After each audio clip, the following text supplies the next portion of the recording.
It's a special day in Alexandra Palace, and not because it's the final, but because it's the 50th.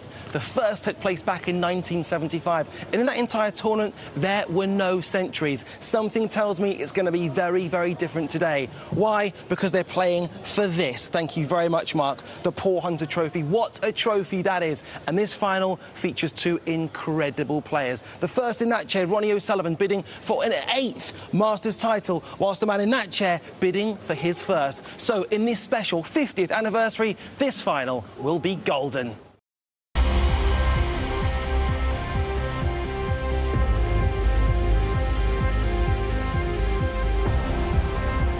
There's a bit of history, to say the least, between these two, but the head-to-head is very one-sided. This has been magnificent stuff from O'Sullivan.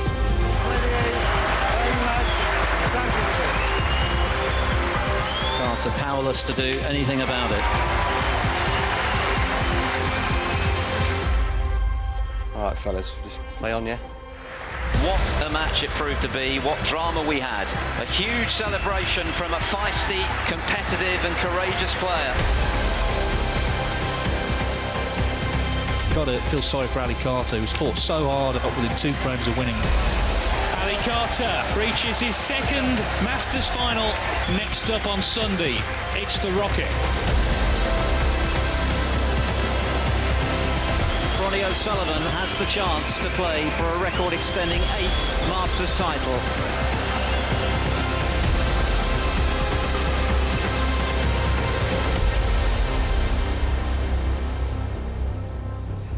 It doesn't get much bigger than this. It's the Masters final. A best of 19 frames, 2-session classic awaits for the pride of Essex. Ronnie O'Sullivan versus Ali Carter. And as the crowd begin to take their seats, I'm delighted to be joined by the match table of Jimmy White. Jimmy, 40 years ago, it was when you won it. Not here, but the same title. How will they be feeling in the morning? They'll be absolutely buzzing. It's the best of 19, final of a Triple Crown. You know, a lot of time to settle. You know, a lot of time to show your skills. Both playing really well. Ali Carter, 3 centuries yesterday. Ronnie O'Sullivan going for a magnificent 8. Listen, they'll both be absolutely buzzing. Buzzing is the word. Buzzing in terms of the guys walking in. We're about 5% full here. When this place is sold out, which it is, it's going to be special. Yeah, the atmosphere in every round here is like a final, but this is actually a final. So the atmosphere will be electric today. All eyes on players, every shot, and all they're trying to do is produce their skills. Hopefully it's a close match. We cannot wait for this one to get underway. Anork and Rachel right now, who's at Palm Court. Well, what a day to have a ticket, a packed queue zone, a packed Palm Court, and just the anticipation of today's final. Alan, it just doesn't get any better than this, does it? Ronnie O'Sullivan, Ali Carter, and fans that are coming here today, they bought their tickets last year, so they've looked out, I think it's fair to say. Oh, yes. I actually love it here about an hour or so before the off, and getting to mix with them. You get the sense of the occasion. It's going to be a huge one, obviously. Actually, last night in the hotel, I bumped into a couple of Irish dudes from Lucan, which is where our own Fergal O'Brien's from. They'd bought their tickets a year ago, absolutely buzzing for it. The only one thing about it, I'm privileged to be in the studio, us guys. I would actually love to be out there in the audience watching this. It's going to be something. Yeah, you can just feel it, can't you? And I suppose it's that, as a fan coming here today, it's the I was there moment. Potentially, if Ronnie is to land an 8th Masters title, I'm sure you've had many moments of I was there when Ronnie lifted the trophy, creating history. What really stands out for you? I think back to 20 years ago when who as I call Mr. Reardon, was in Ronnie's corner. That was a very special World Championship, all told, and just to have the great man there alongside the greatest of all time, it was such a nice moment. There've been so many to choose from, but that was a lovely one to have Mr. Reardon in the Crucible. I remember the UK Championship against Mark Allen, throwing all the water over his head and the celebrations and everything. And we're talking about potentially history, but of course Ali Carter, he's got a chance of his first major. Who do you think's under the most pressure? Ronnie for an 8th, even though he doesn't care about numbers, or Ali with the opportunity to finally do it, Alan? Oh, Ronnie cares, all right, don't worry about that. But I think it's a different pressure, isn't it, obviously. Ronnie is better at handling the occasion, obviously, but I think there's actually a little bit extra pressure on Ronnie, bearing in mind who he's up against in this final. I think if he was up against one of the younger players or a newbie, it wouldn't be so. But it feels like he's under a little bit of pressure. Ali, obviously, his heart's desire is one of these things, and he would love to finish his career with at least one of them, but it's such a huge mountain to climb. Hopefully for his sake he'll get there today. Well, they're just close to the peak right now, and what an occasion we have. Yes, the fans are lucky to be here in Alexandra Palace, but you at home as well, sit back and enjoy it all. Cannot wait. We can't wait either, Rachel, and nor can Ali Carter, who's already out on the match table practicing with, by the way, his coach, Chris Henry, a man who specialises in psychology. How important that might prove to be throughout the course of the next 2 sessions. I'm not going to talk to Ali Carter now because I think it's safe to say he's pretty busy. But thankfully, earlier on, Rachel did just that. Well, it is a very big day here in London, huge occasion, and what a day for Ali Carter. First of all, how did you sleep last night? Yeah, really well, actually. Got home about past midnight, just had an hour chilling out, had something to eat, and yeah, I got about 5 hours kip, which was a lot more than the previous night, so I'm feeling good. Good, and buzzing, I suppose. There's a lot of talk about Ronnie winning an 8th Masters. You're the man to stop him today. How does that feel? Yeah, it's a great opportunity for me. Obviously, I'm up against it like anyone is. But I'm confident in my game, I'm playing well, and I'm going to relish the opportunity to go out there and try and perform. And is this the best you've been playing for a very long time? Without a doubt, yes, and I'm getting better as well. So, you know, if I can put in a really good performance today, I think it's going to take something special for him to beat me. And is this the best opportunity you feel to land a major? Definitely, without a doubt. And it's set up nicely, isn't it? Because, you know, who else would you want to beat than in a major final than Ronnie? So, you know, it's a great opportunity for me. It's all out attack today, and we'll see where that brings. I like that. Who else would you like to beat? Obviously the greatest player of all time, but for the pair of you, you've not always been the best of pals. I think a lot of fans coming here will be interesting to see the dynamics of that today, maybe. Yeah, it is what it is, isn't it? Yeah. Bring it on. Bring it on. Exactly Good luck, that. good luck. Cheers. The effect Chris Henry has had on Ali Carter cannot be understated. He's cool, he's calm, he's collected. He's also confident. But, Jimmy, that confidence comes from playing well. And against Mark Allen, 3 tons, he's playing pretty well. He was absolutely superb. Mark Allen had no answer to his scoring. He had 3 centuries on the spin. Cue ball control was good. Safety was good. And some really good long pots. Me and Alan talked about this particular blue earlier on in the programme yesterday. He could have played a snooker but went for the long blue. That was another long red. OK, he's 43 in front, but if that doesn't go in, Mark Allen's back in the frame. This is another fantastic shot. He's got all the shots, Ali Carter, especially in the balls. He's got great cue ball control. Yeah, he made a vow to himself actually a few years ago, almost to take a leaf out of Ronnie's book and play like this a youthful snooker player. He wanted to be more aggressive and play off the cuff more. We got evidence of it last night, and that takes some doing in a huge semi-final. Al, can we talk about the last time that Ali Carter played in this venue, in this final? It was a very different situation then. Yeah, he didn't sort of get here authentically, if you want to put it that way. He got here on the benefit of Ronnie withdrawing. So he wasn't actually in the top 16 that year, but he is now. So he'll feel that he deserves his place here, and that's why I think partly why he's in this final. Our own David Hendon has spoken to him recently, and he spoke to Ali about it, that Ali's got the pride now of actually getting back here. This is a day and a week he's been looking forward to for a long, long time. We are looking forward to it. And you mentioned Ronnie O'Sullivan there, Jim. Jim, in the official press conference after Ronnie's semi-final, he was given the option of playing Mark Allen and Ali Carter. He said, I'm fine playing Mark Allen, I'm fine playing Ali Carter, but Carter is a nightmare. Why is he so? I don't know, maybe because, you know, there was a little bit of needle before. You remember they had that handbags at dawn at the old World shoulder barge of Championship. destiny. But I think Ronnie O'Sullivan, we know his intent, we know he wants to win. Sometimes he's not happy about certain things, but I don't think he's serious. What I know he's going to be serious about, today is the final and the tournament finishes tomorrow. So he will be giving it 100%, whether it was Mark Allen, Mark Selby, John Higgins. It happens to be Ali Carter. I don't think he actually cares who it is. He just wants to win the title. All he wants to do is win. Ronnie believes it, but actually, Alec, so does Ali Carter. In the studio, he said to us, one of his mantras is simple: I am the 2024 Masters champion. Yes, he's never won one of these things, but the path that Ali has trodden throughout his career matters not. All that matters is the path that he's on right now, and it's a golden one. The way he's played this week, he's been absolutely brilliant. He's played 3 authentic superstars of the game, the way that he's taken each one of them down in different ways. But last night was the payoff, I believe, for the hard work that he's put in and dedicated his life back to this, his own craft, these last 2 or 3 years. This is the payoff. Can he deliver the big prize? Well, the crowds are beginning to pick up around our table here, and that is because, for 2 reasons. Obviously, they want their moment on Eurosport, but also because they want to see the players get out here and practice. This is Chigwell versus Chelmsford. It's a final that is not to be missed. Ali Carter versus Ronnie O'Sullivan, and it's coming up shortly.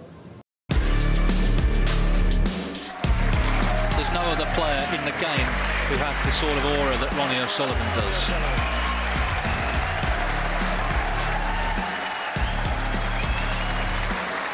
Somehow he keeps on raising the bar.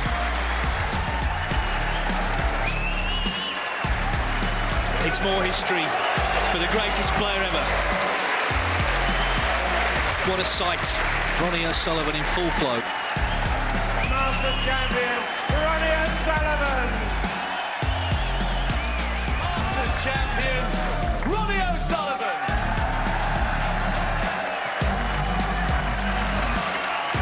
Ronnie O'Sullivan equals Stephen Hendry's record. It's 6 Masters titles.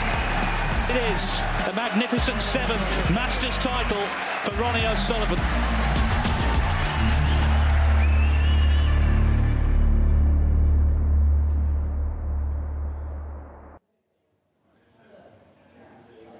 Well, Ronnie comes to this final by way of a victory in the semi-finals against Shaun Murphy, and Alan McManus reminded us that it had been no less than 1,520 days since they'd last played each other. They're not known for their friendship, so we'd find out how this semi-final unfolded.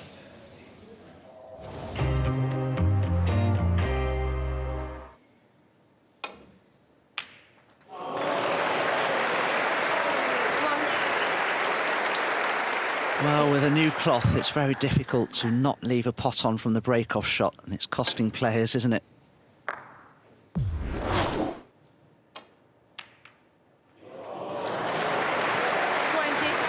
Good red, but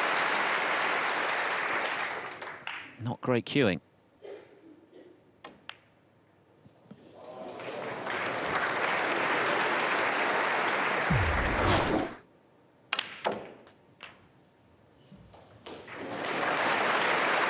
Such a cleverly played shot there into those reds. But not anymore. Yeah, he's cued beautifully in this break.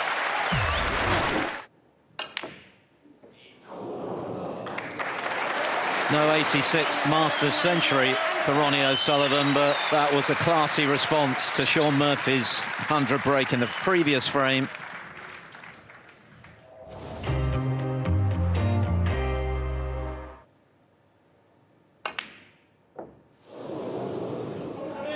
Well, just cueing over that red there that was just in his way, had to jack the cue up in the air, just made cueing awkward, and the blue has been missed.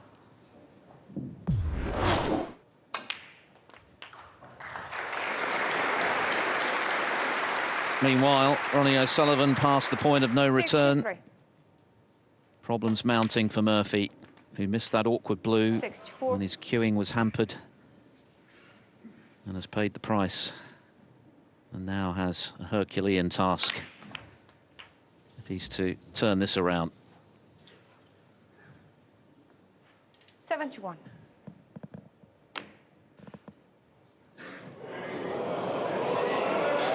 Crowd willing it in, it wouldn't drop, but 71 is more than enough. Ronnie O'Sullivan powering towards the winning line now.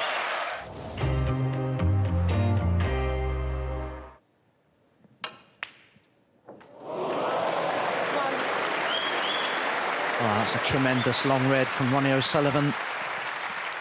Probably the best long pot we've seen from him. But it's there. Yeah, he's flying around the table now. Wow. That's some way to keep the break going. O'Sullivan, a red and a colour away from victory. But he's missed the red. So, still a glimmer of hope for Shaun Murphy. Oh no. Is that his last shot of this year's Masters?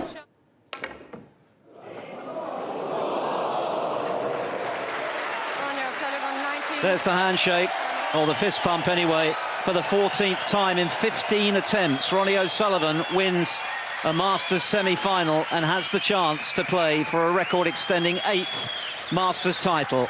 He beats Shaun Murphy with something to spare, 6-2.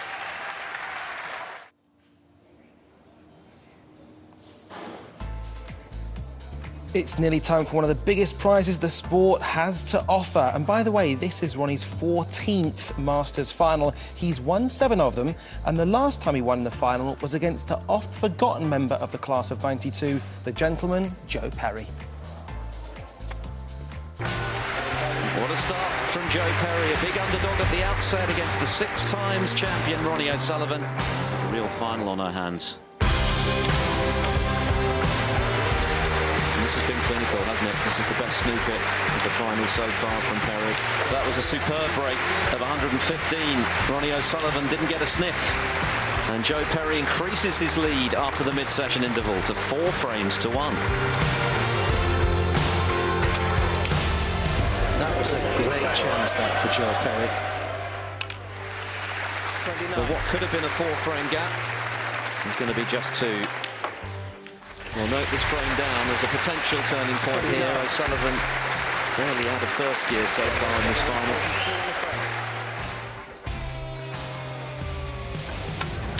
He's such a competitor, battling his way back into it. Ronnie O'Sullivan was 4-1 adrift. Joe Perry was playing the better snooker. O'Sullivan won't be thrilled with his form. He'll be delighted with the score, though, because it could have been a whole lot worse for the 6 times champ. It's all to play for. It's 4 frames apiece. So it's going to be an historic night either way. Either Ronnie O'Sullivan is going to win a record 7th Masters, or Joe Perry at the age of 42 will become the oldest player to, for the first time, win a Triple Crown event. Pressure mounting on the shoulders of Joe Perry, because Ronnie O'Sullivan is 4th on the title. He leads 6-4.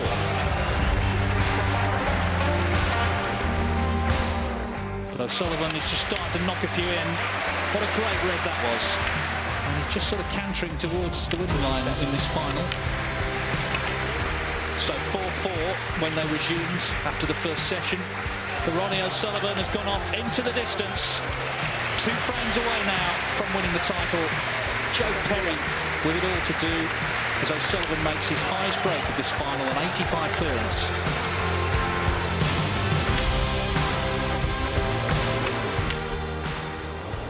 Very unhappy, isn't he, about something?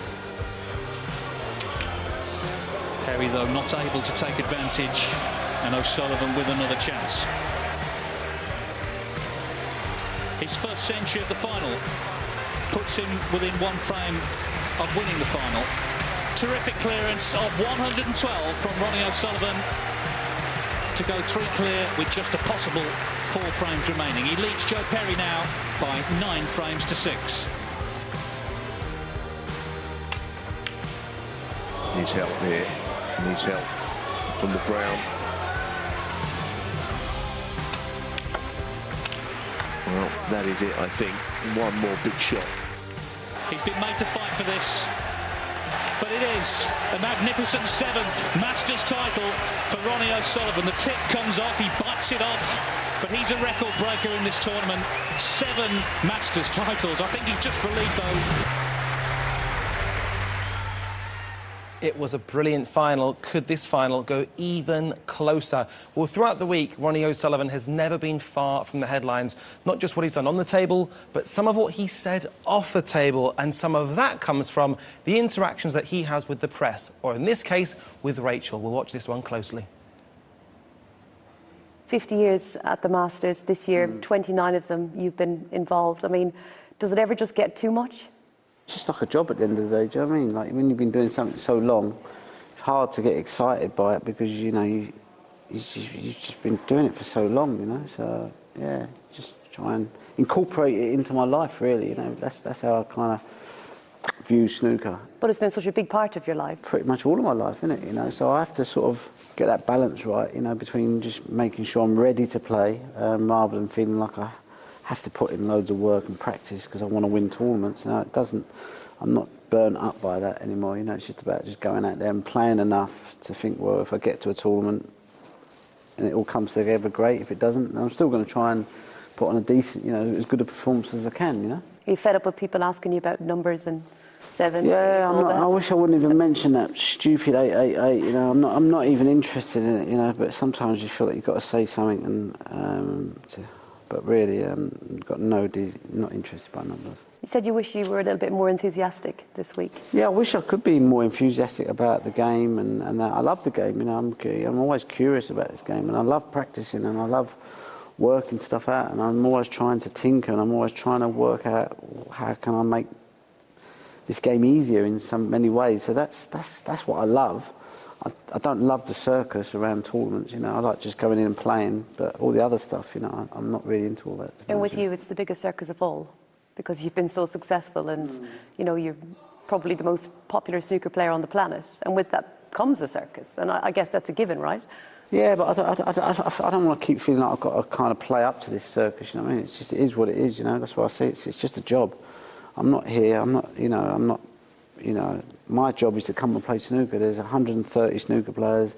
We'll pull our weight. We'll do a thing. If I got beat today, there'll still be a final going on tomorrow. So, you know, it's not that important. You know, I don't put that much importance on me and my role in the game. And I just come in, just try and just do you. Yeah.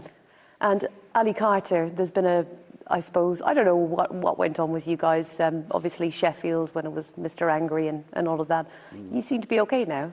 I don't know. I think he's got more of a problem with me than I have with him. I think he's, you know, I've got no issue with him, but he seems to really get his. I don't know. He's just got something against me. I think. Just that fiery way he is. I don't know. He doesn't seem like that with everybody else. I think it's just me. I don't know. He just seems, every time I hear him talk, he seems to have a problem with me or some sort. But maybe it's because I've got a massive trophy cabinet full of trophies. He's playing well though. Yeah, he's playing well. He's always played well, Ali. You know, he's a fantastic player. You know, great curist. Good competitor. Yeah, he's a fantastic player. Never a boring interview with Ronnie O'Sullivan. He mentions the trophy cabinets and specifically Triple Crowns. I mean, look at that there. 22 majors he has amassed over the course of his incredible, illustrious career. 8 UKs, 7 Worlds and 7 Masters. Now, a lot of attention has been drawn on 2 things, and that's the 888. The other thing has been whether he can win all 3 Triple Crowns in one season. But interestingly, Al, there's a more imminent challenge, which I'm sure he won't caring about necessarily, but it's quite curious, Al. Yeah, Ronnie won't be that bothered about it, but we can be. That's our privilege, and it's a nice one, actually, that he's won everything. We know that. There's nothing that he hasn't, pretty much nothing he hasn't achieved. But the one box that he kind of hasn't ticked is going into a World Championship with the first 2 legs of the Triple Crown in the bag. The UK Championship and the Masters. He's got a chance to do it, obviously, today, to get the first 2 ticked off out of 3, and then go to Sheffield to create that bit of history that he's never done. He's obviously won tons of them. Just looking at those numbers, actually, isn't it?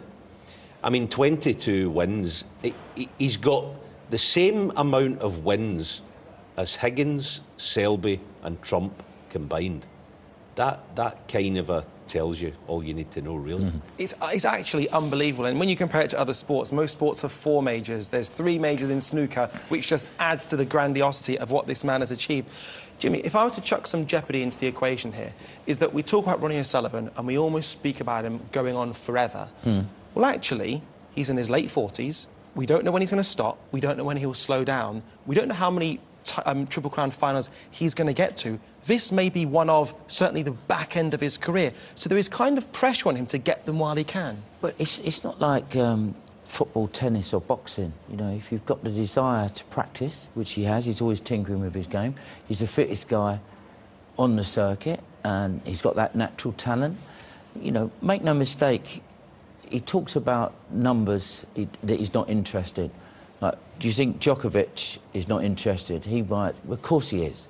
You know, and of course Ronnie is. I think it's just his way of, like, this is my opinion. You know, he might have a go at me for this, but unlucky. It's like, you know, just releasing the pressure cooker, you know what I mean? When Eurosport went to his house just before this tournament, he was talking about how the players sort of don't play well against him, and when he gets on his top game, you know, he sort of like, they start to fold. All this is real hard work, real, like, making sure he's this winning machine. So I have said it before, and I say it again, I think he'll win 10 of all of the Triple Crowns, each one, and then he'd talk about retiring, and he could do that in the next 4 or 5 years. Well, you'd be a fool to bet against him, it has to be said. Now, in terms of their head-to-head, Al, it doesn't make for pretty reading if you are an Ali Carter fan. So they've played each other 18 times. Ronnie's won 17 of them. They've played in 3 Triple Crown finals. Ronnie's won all of them. Is there anything for you that Ali Carter can do to better Ronnie today? Well, yeah, I mean, going by those numbers, obviously, Rads, it's a tough ask, this one today. But as I said on the arena floor, the path that he's trodden up to now doesn't matter. I think today he is actually a better snooker player than he's ever been, Ali Carter. I think that performance last night, yes, he only got 5 hours kicked last night, in Ali's words. But I think he'll fancy this today. He has to try and nullify Ronnie in his mind as much as he possibly can. One other thing that I think is important for Ali today, and I don't blame him for this when it happens. When he gets a little rub here and there against him, he can get the hump about it.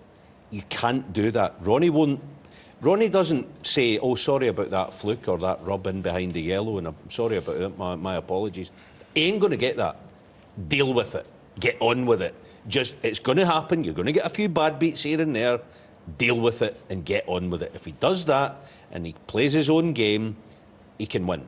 Jim, a great example of that was in the 2018 Worlds. The one time that Ali Carter's beaten Ronnie O'Sullivan, it got more than a little bit tetchy. There was a little bit of a shoulder barge that took place there. That's what Ali Carter was smiling about afterwards. I'm not sure if he's saying, I'm trying not to get wound up. I'm not sure if he's saying, I'm getting inside Ronnie's head at that point. But I recall watching that match and thinking, ooh, is that something that Ali needs to do? I don't mean actual bodily contact, but I mean take it to Ronnie.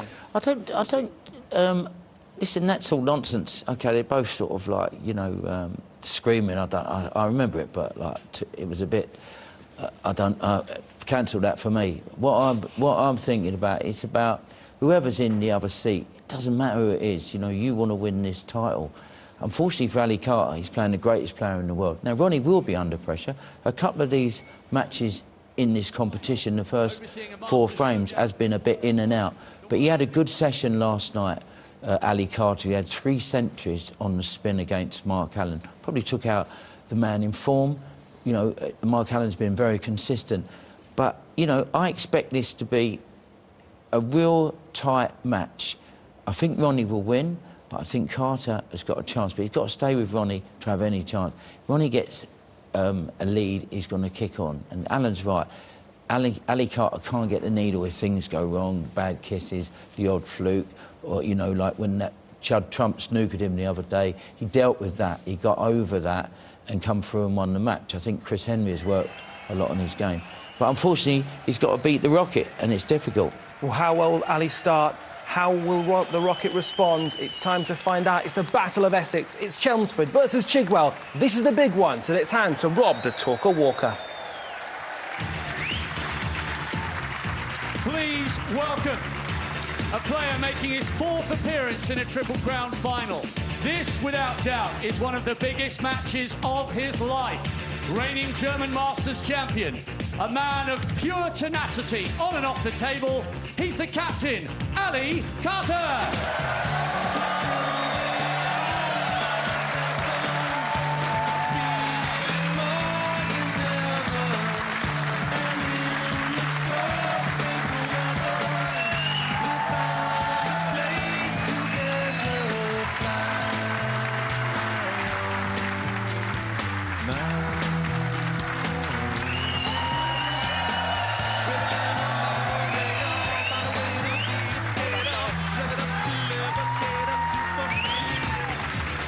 His opponent, the greatest of all time, history maker, record breaker, bidding for an unprecedented 8th Masters crown.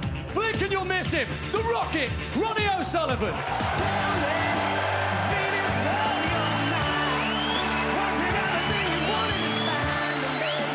So will it be Ronnie's 8th or will it be Ali's first?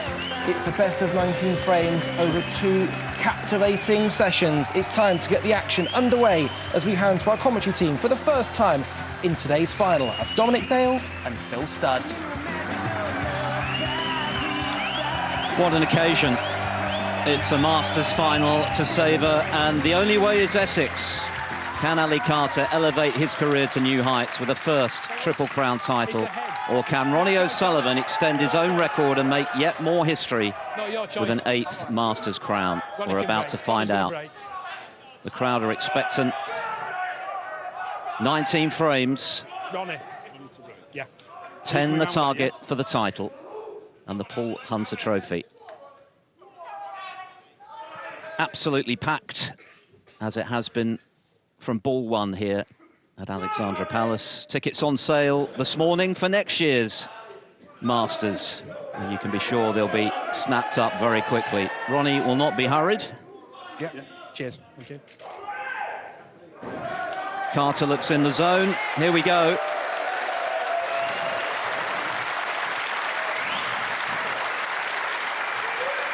Perhaps that fist bump not exuding warmth, but frankly, who cares? It's all about who does the business on the table.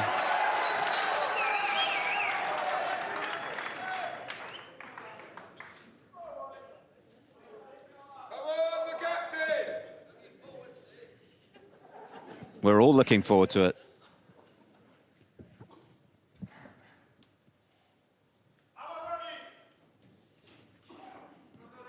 When it eventually starts, that is, Dom. Good afternoon. A very good afternoon, Phil. I'm really looking forward to this. Ronnie O'Sullivan's form has been brilliant, and by his own admission, I'm sure he'd say it's been mediocre at times, but he's got through, he's in the final, hasn't really been tested. The phony war is over then. Here we go. Ronnie O'Sullivan to break in frame one.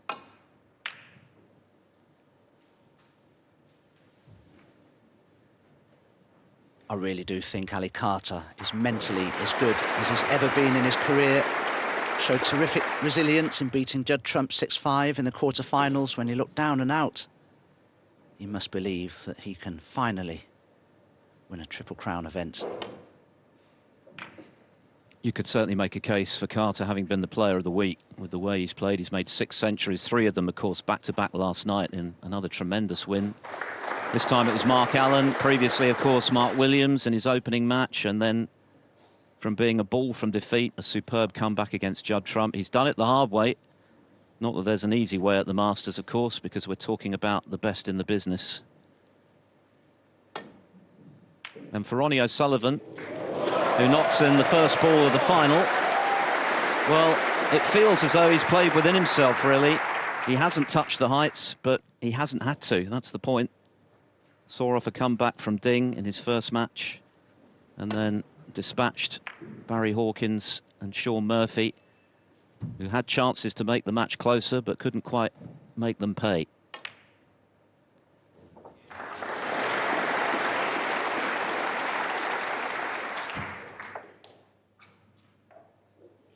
Five. And they'd both been playing very well prior to their losses to O'Sullivan, and that's the challenge for Carter. Can he replicate the form he's shown this week, which has been outstanding in this title match? We know that his record is poor against O'Sullivan. He's not alone there, by the way. Of the 4 players that O'Sullivan has faced this week, he has a win-loss aggregate of played 81, won 70, 7-0, lost 11. 13.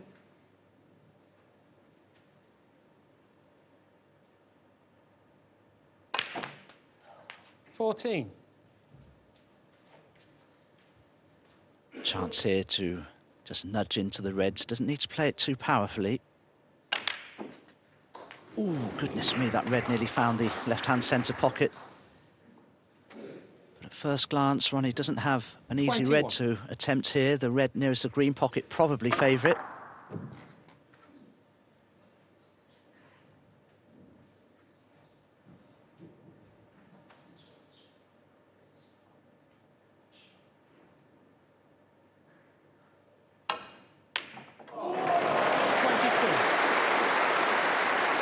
That's been a feature of O'Sullivan's game, not only this week, but in recent seasons. The quality and consistency of his long potting, arguably better than it's ever been. Well, that was a great pot from Ronnie O'Sullivan. This is a tricky green, though. Didn't touch the sides. Now, how's the split? Well, didn't really go into those reds with any great speed, but he's got half a chance at a couple of reds if he wants to take the risk of them. One into the far left corner, the yellow pocket. One into this top left-hand corner, which is a bit of a thin cut with the rest. Extended rest. Ben Williams with the honour of officiating this final.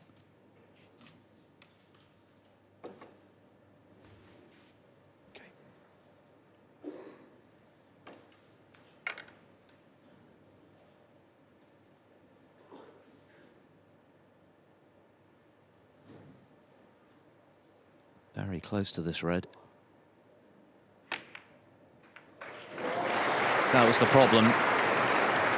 Staying on the black, which he's not managed to do. So looks like end of break.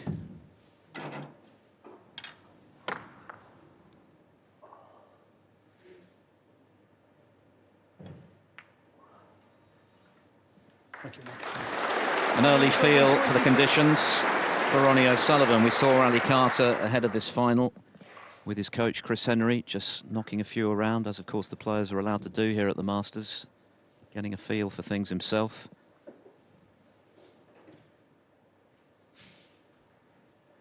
His first appearance at this tournament, of course, since he made the final 4 years ago, when that man withdrew, allowing Carter in. He wasn't actually in the top 16 at the time, and it proved to be his best Masters showing before this year, but he's certainly here on merit this year, of course, having had some tremendously consistent results in the last 18 months or so. He won the German Masters last season. He's been runner-up in another couple of big tournaments. Lots of deep runs, so well and truly ensconced amongst the game's elite again.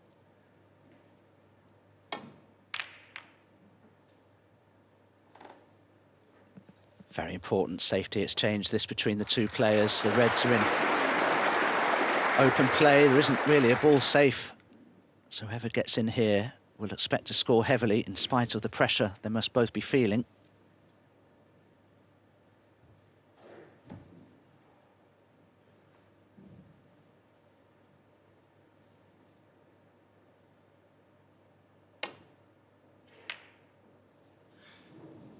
The one victory Carter has over O'Sullivan in their 18 meetings was arguably the most notorious, well, probably unarguably actually, the one where they had a bit of a coming together at the Crucible, but that incident didn't faze Carter. He won 13-9. I remember he produced a monster clearance of 51 when O'Sullivan looked as though he was going to close to 11-10 behind, from 40-odd behind in that frame. Balls on cushions, and that really won him the match. That's another great red from O'Sullivan, but of course on every other occasion it's this man who has held sway.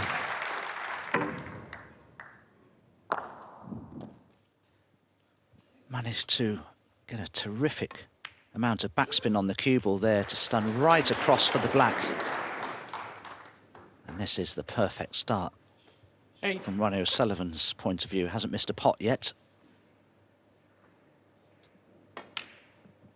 Long pot success for the entire event for O'Sullivan at 71%. That is extremely consistent.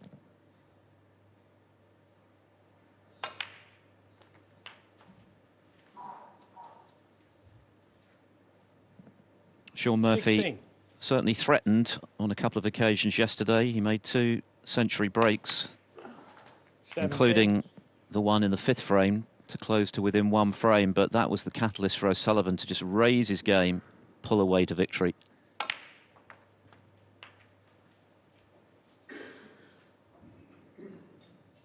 Just needs to pop 24. the red to the left centre. It appears that the pink is available into the left corner. Already 50 points ahead, so 2 or 3 more reds with colours. Ronnie O'Sullivan will have already claimed frame 1. 25.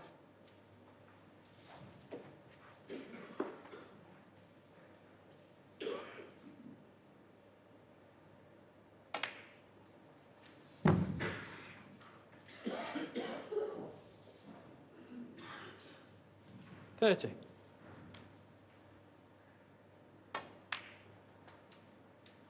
$31.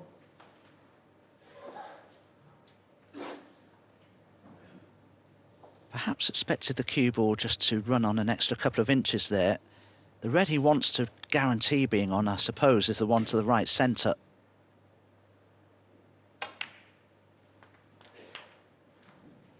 Well, if he's on the one below the pink, that's a bit of a bonus. 38.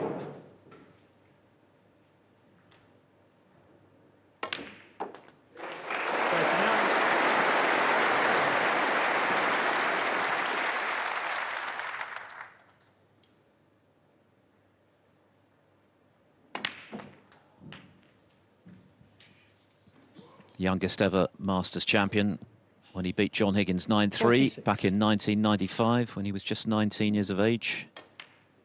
And should he win today, as he misses that red, he'll become the oldest, eclipsing Stuart Bingham, conqueror of Carter 4 years ago. Bingham was in his 44th year when he won it. Of course, O'Sullivan is now in his 49th. 59 left for Carter.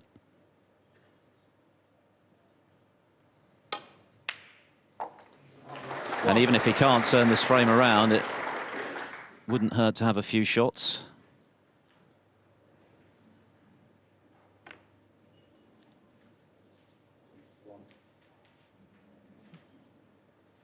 Carter 1. Wants to get a feel for things. He's been shut out in this opening frame.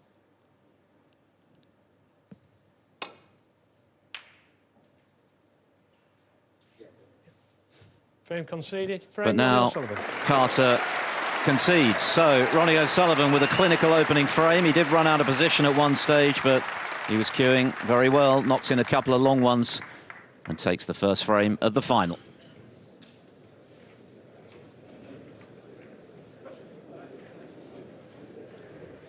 So we'll look back on frame 1 of a possible 19, and O'Sullivan looking sharp, Dom, right from the off. Absolutely, this was a wonderful cut red to the left-hand corner pocket.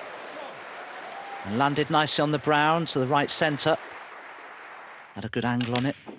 But this was a shot that nearly went wrong, that red nearly finding the left-hand centre. But Ronnie didn't have anything easy to go at until he potted that superb red. But this was a tricky green. We knocked that in. And what a pot that was again from Ronnie O'Sullivan there, stunning right across the face of the black for position on it. Faultless first frame really from Ronnie, apart from missing that red near the end of the break when the frame was already safe. So first blood to Ronnie O'Sullivan, 1-0.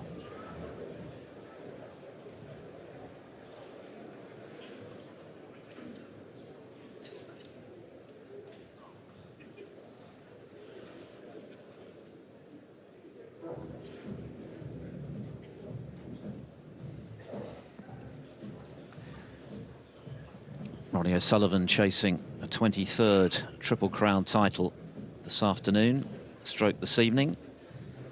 And as mentioned in the studio ahead of this final, one of the very few records that O'Sullivan doesn't have or share is winning all 3 of them in a single campaign. Stephen Hendry, his great rival, did it twice. Thank you. The second frame. The great Steve Davis and Mark Williams were the others to achieve it. Of course, if he could win today, well, that would set him up for a crack at it at the Crucible in the spring.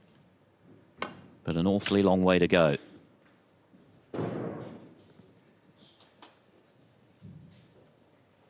That's not the break-off that Ali Carter was searching for. He's left another long red on here for Ronnie. And he won't be far away from this, I don't think. but overcut.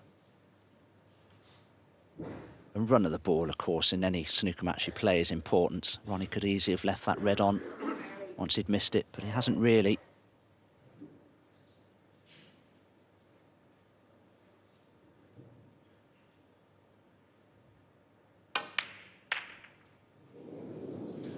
Well, that's a statement of intent, isn't it?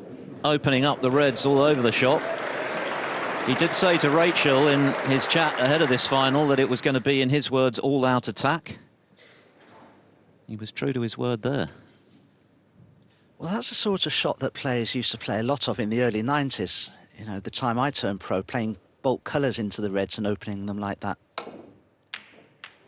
It's a dangerous ploy because a ball can easily find its way near a pocket somewhere, but on that occasion, it's worked out for Ali Carter and he's first in here. Yes, he's created this chance for himself with that super attacking safety. What can he do with it? He's been scoring heavily all week. One. A tournament lead, 6 centuries as mentioned. Well known for his excellent cue ball control, rock solid cue action. But he seems to have added something in the temperamental department, as Dom alluded to in recent times, and well, clearly it's paying dividends for him. Fell out of the top 16 for a few seasons, hadn't played this tournament, as mentioned, 9. since 2020 before arriving this year.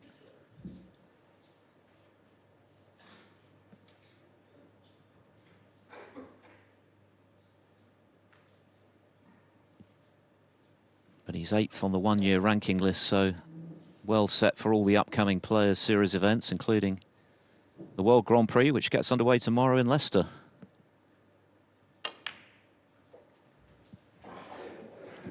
And he will be playing in the first session of that tournament tomorrow evening. Will he be playing with the Paul Hunter Trophy 15. tucked under his arm?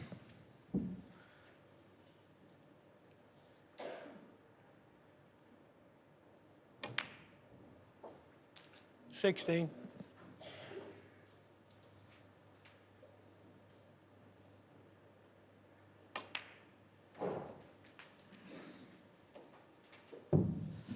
Well, this is the perfect start to this second frame from Ali Carter because 21. he needs to stick with Ronnie O'Sullivan. If Ronnie O'Sullivan 22. starts playing well and builds up a head of steam, you can be absolutely spifflicated by him, so he needs to keep in touch with O'Sullivan.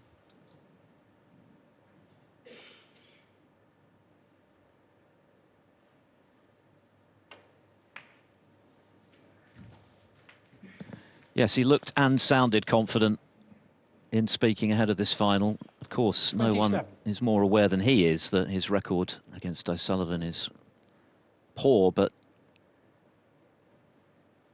I think there is something a bit different about the captain 28. at the moment. That said, it's all about delivering on the table. O'Sullivan's opponents have not been able to do that this week. That is the challenge for Carter today.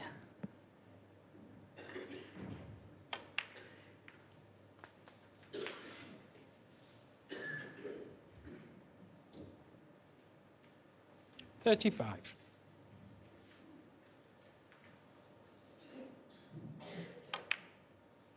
$36. Well, at first glance, it may appear that Ali has come out with a bit of a game plan to keep this game rather open. He has potentially, I suppose you could say, scored the better of the two players in terms of the century breaks that have been made and how he feels within himself. He feels as though he's going to win frames in one visit when he gets the opportunities. 43. Well, the blitz he produced last night against Mark Allen was something else, wasn't it? 70-odd and then 3 centuries, which broke the back of the match for him. And then outlasted 44. Allen in a marathon final frame of the match, which lasted over 40 minutes. So he's been able to scrap when required, but has scored very heavily when presented with the chance.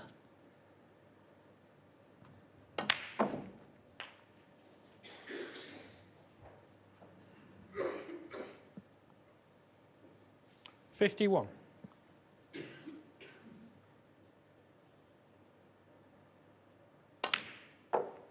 $52.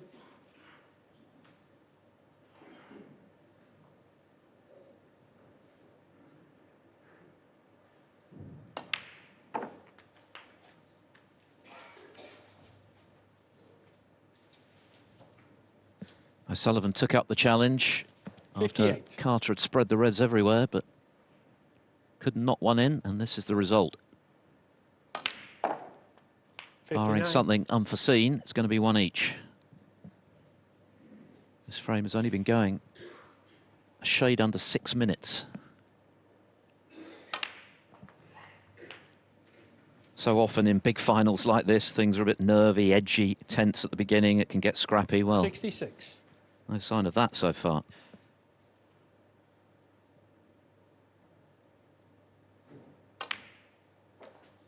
$67.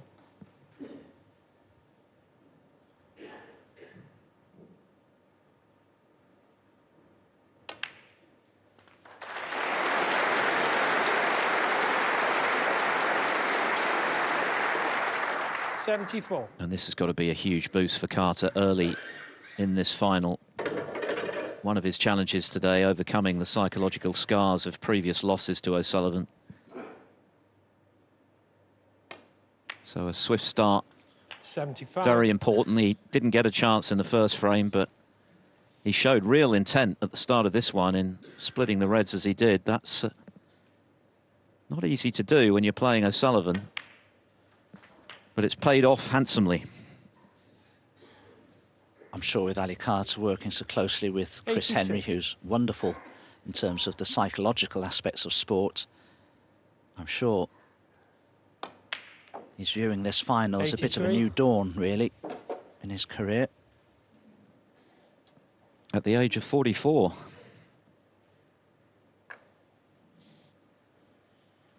Possible 1-4-1. Ali Carter's highest Masters break, 1-3-3.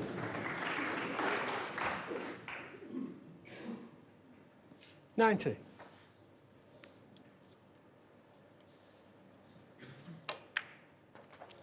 $91.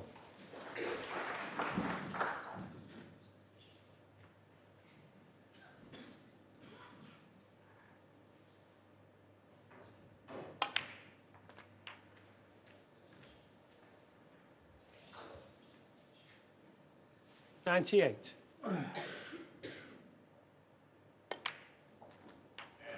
$99. What a terrific response this has been to being shut out in the opening frame. This for the ton.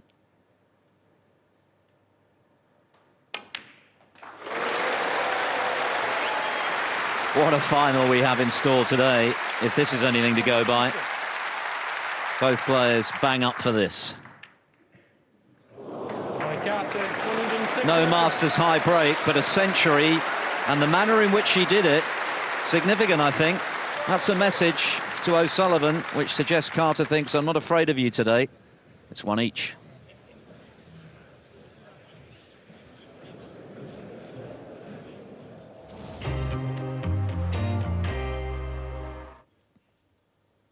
So we'll look back on frame two, and this, in some ways, is the most important shot of the frame, Dominic, because of the message it sent. Absolutely, yeah. It's a risk, though, you take when you play this shot, because that red cannoning into all the others, something could find its way near a pocket very easily. But when you have the red spread like that, how on earth are you going to get the cue ball through all those reds back to bulk? Ronnie decided he couldn't, took on this very difficult red, had to. But once that cue ball cannoned that red to the right of the black, in stepped Ali Carter for that terrific break. His 408th career century, and it was constructed in just 7 minutes. So 1-1, what a match we have.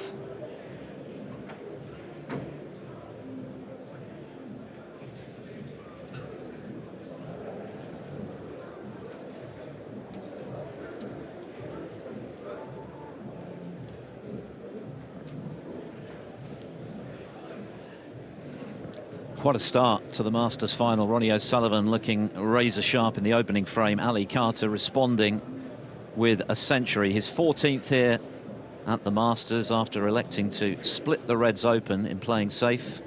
O'Sullivan went for a long one, missed it, and the captain did the rest. So battle joined in style. One each. There are 8 frames in this first session. Thank of course, you. the magic number is 10 for the Ronnie title. O'Sullivan to break.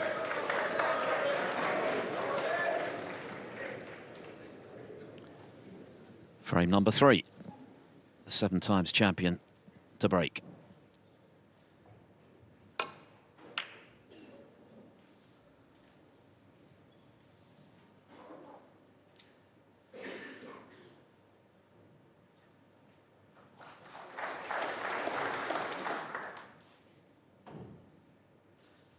Appears to be a good break from Ronnie O'Sullivan.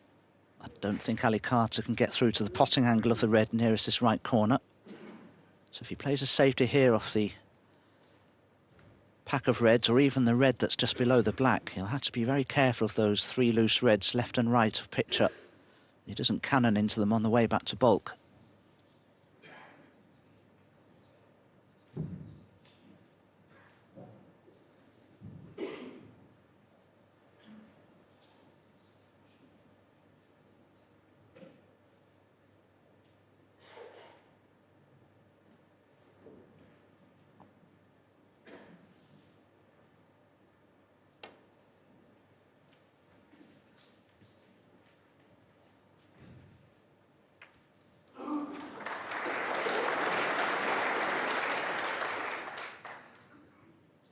Touch in ball.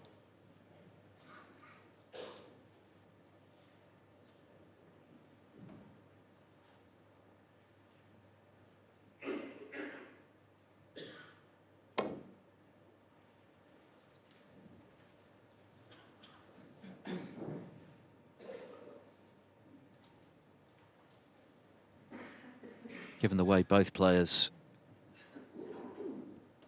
score, and particularly Carter, who really seems to have become a heavyweight in that regard of late.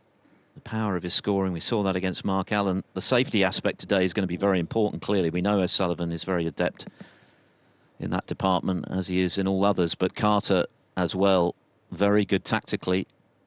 So that's something to keep an eye on.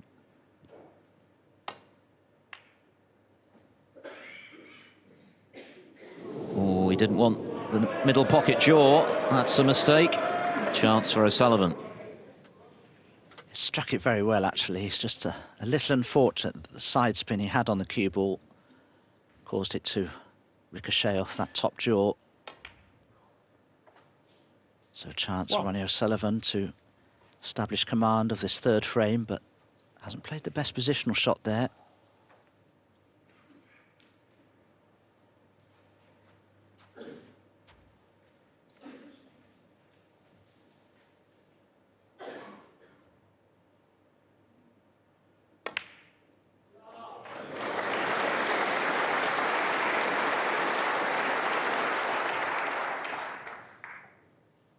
That's a first-class recovery.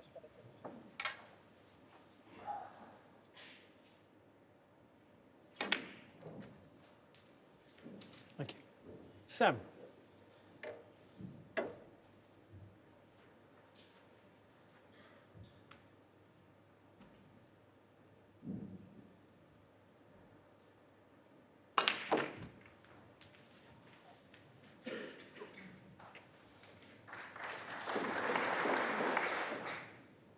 Fourteen.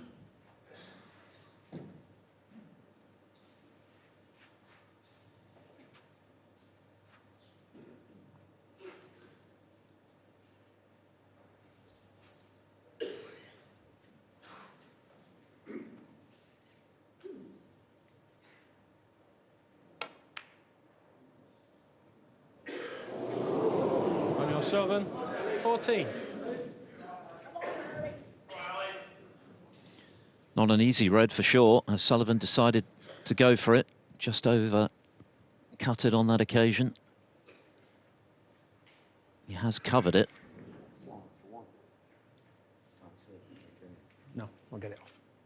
Something on the cue ball, I think, so Ben Williams will give it a clean. Oh, no, it's actually a fly. We've seen a few of those this week.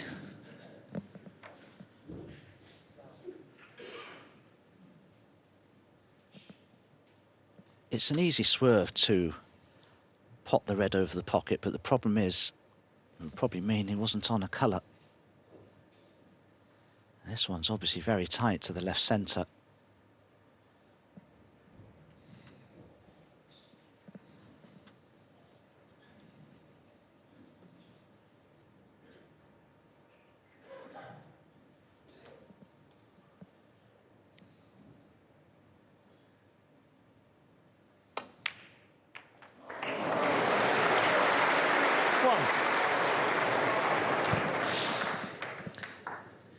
looking for position via the plant, but no joy for Carter.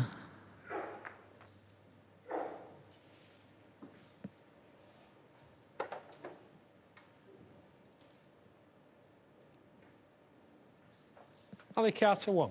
Well, it makes for an interesting frame now with that red in bulk. It would be too much of a risk to play a safety shot there. So it could just be that the players will have to be content to play the cue ball in behind the black now.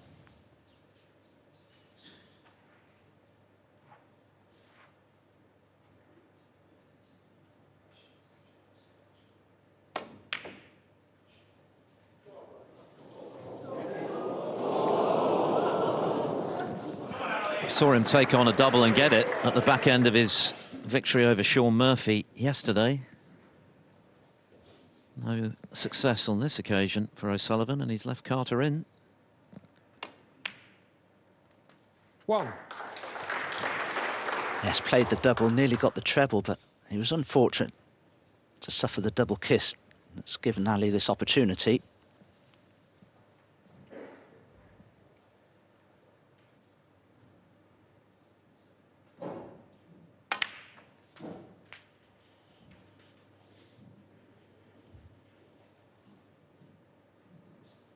Eight.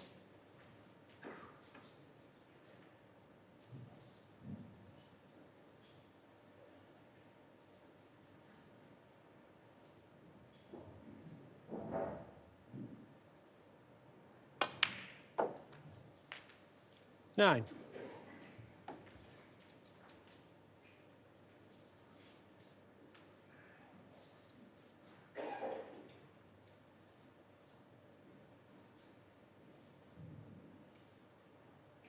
There's a red just in the middle of that group below the pink that may be on to this right corner, just at the top of that little group of 6. 14.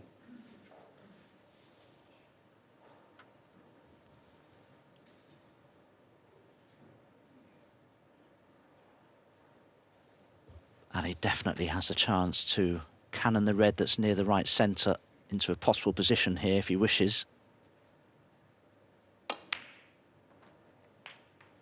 Yeah, 15. Worth the chance, worth the risk.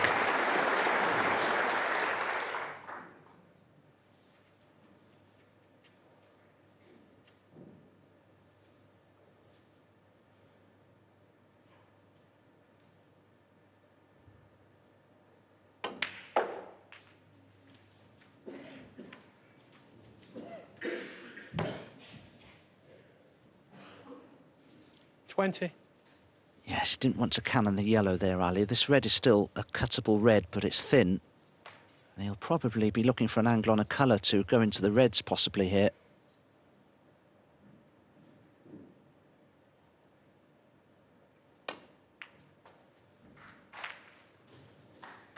Oh, took a chance there 21. going into the reds from a red. If he's not on the blue, my goodness, he has a testing black. There'll be pressure on this.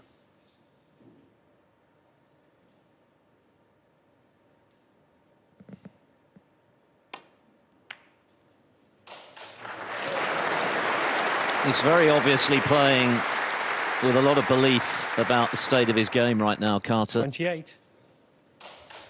It's been evident now for some time. Won the German Masters for the 2nd time last season. He's been getting to big finals again. Amassing a lot of ranking points with 29. the consistency of his snooker. And landing telling blows against some of the game's finest in the process.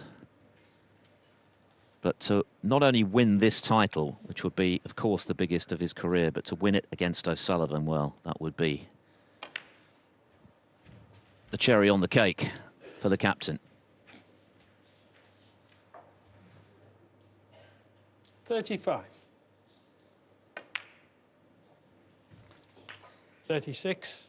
Yes, whenever you play a big final like this against anybody, not just that man there, you basically want to win or lose based purely on ability, not on mental weaknesses. And I think Ali Carter right now is as mentally strong and as capable as he's ever been. 43. O'Sullivan started very brightly. Excellent first frame. Shut his opponent out. Hang on, where's the cue ball? Well, that's the kind of thing that Alan McManus was referring to ahead of this final. There are going to be moments where you don't get the luck, where your opponent gets the nudges, and it's how you handle it.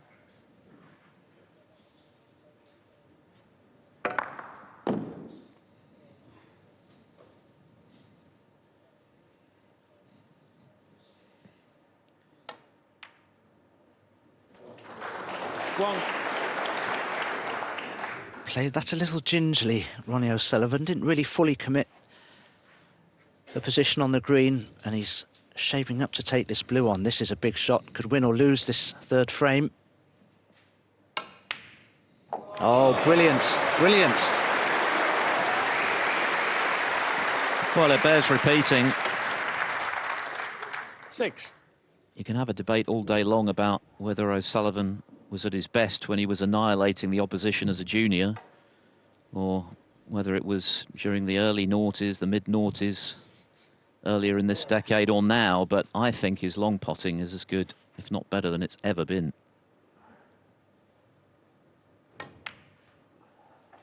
Seven. Yeah, I don't know how long Ronnie's had this cue for. It's probably about 12 or 14 years. But when he was chopping and changing, he was using a couple of cues that are quite springy, and his long potting did suffer. Had a few shots with some of the cues. I didn't like them, but this one's a really good, solid cue. But that's not a good, solid positional shot from Ronnie O'Sullivan. 13. Oh, there's a gap. Is there a gap? Well, you can certainly see the top part of the pocket, but he doesn't like it.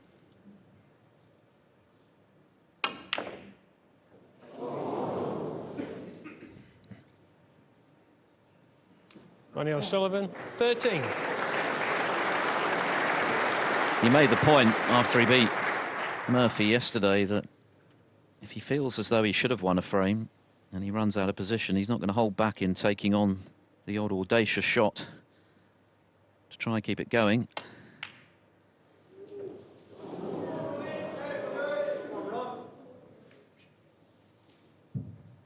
So this frame in the balance, the first close one. And these are going to be key to whoever gets to 10 this evening. Very close. But now a chance for Carter. If he can knock a good long red in, he'll be favourite for 2-1.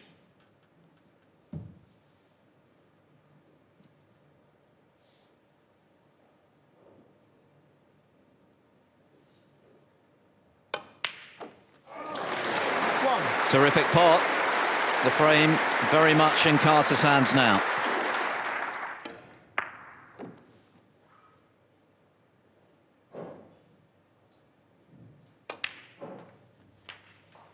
Well, I like the fact that Ali took that red on, because if he'd have played the other red to the right, 8.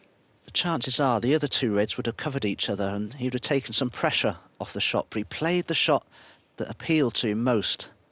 Intrinsically, he felt there's a 9. good chance of him potting that one, a better chance. And this is the result of it.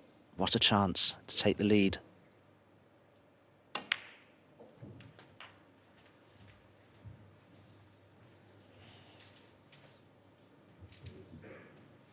$16.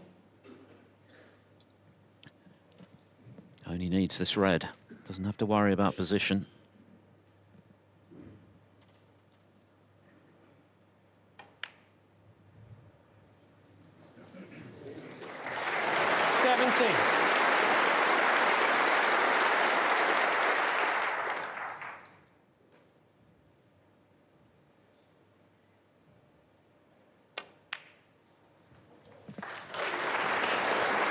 So Ali Carter is going to prevail in the first close frame of the final. 24. And it's been a really significant response to losing the first frame to a guy who's only beaten once in 18 attempts, lest we forget. Ali Carter, 24 on the frame. Ronnie O'Sullivan concedes, and Ali Carter puts together back-to-back frames early in the Masters showpiece. He leads the Rocket by 2 frames to 1.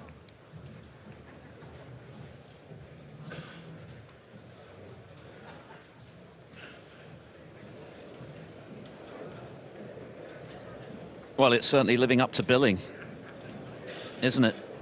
Fantastic start.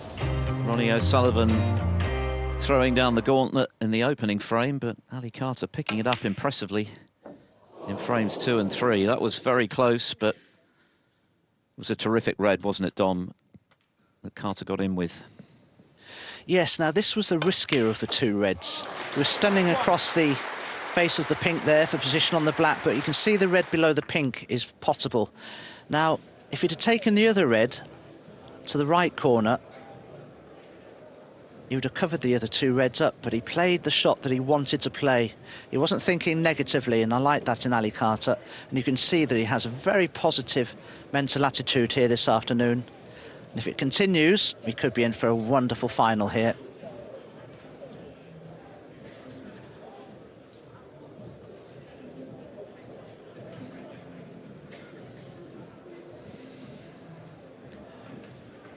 Three thoroughly entertaining frames to start the Masters final, and Ronnie O'Sullivan, having taken the first, has lost the next 2. Ali Carter with his 7th century of the tournament to level, and then an excellent red to get back in at the back end of frame 3. Ali Carter to break. That did the trick for him to lead by the odd frame. One more before the first interval.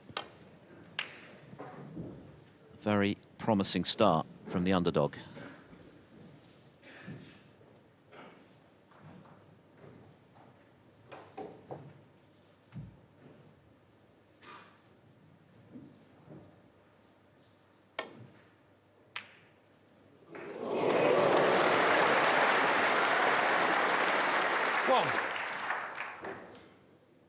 That was a fabulous cutback from Ronnie O'Sullivan. That little graze on the yellow just stopped that cue ball from running a bit further. Has a good angle on the yellow here. Yeah, clean as a whistle. Well, there was very little wrong with the break-off from Ali Carter. This was just a great pot. 3. Has eventually found the target. Certainly had a good look. 4. A few reds in open play, but the red next to the black is the one that Ronnie would like to get out of the way.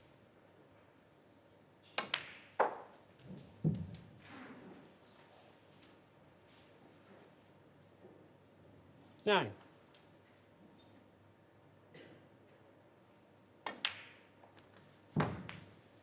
10. Looking for his first Masters title since 2017 when he beat Joe Perry, having been 4-1 behind at one stage. 17. Runner-up, of course, to Judd Trump in 2019, when he was on the wrong end of an outstanding 18. performance from Trump, who won handsomely.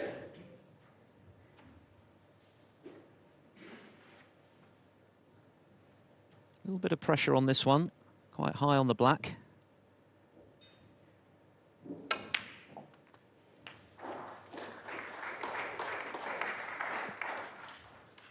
Just love the way he cued through that. 25. There was no sort of putting the black there. He just powerfully executed the shot with full confidence.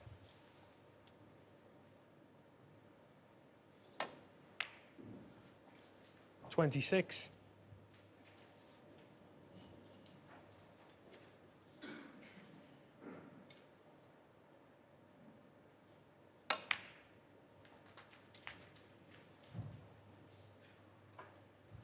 If Ronnie O'Sullivan can get a good angle on the black to go into the reds, 32. I'm sure they'll split very favourably. But he's going to be a little low on it. So again, a little pressure on this.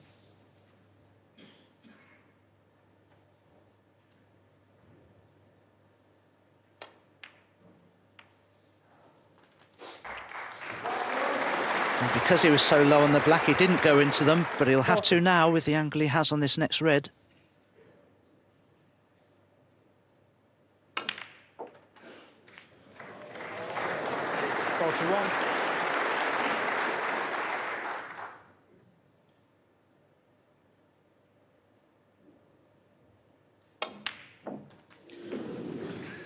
Well, that used the full width of the pocket, but he's muscled it in. 48. I didn't think this was in, Phil, at that pace.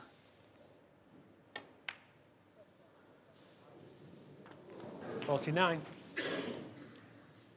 Oohs and ahs from the crowd who are living every shot out there. What an occasion this is. One of the highlights on the snooker calendar, of course, the Masters final.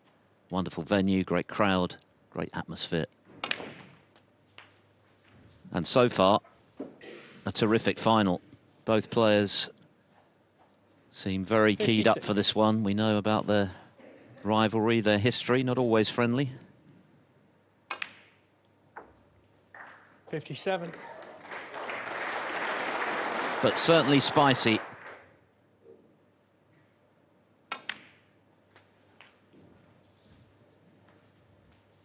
And this has been a champion's response 64. from O'Sullivan. Carter with 2 excellent frames. 65.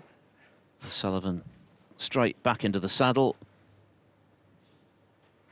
And this to share the spoils at the first interval.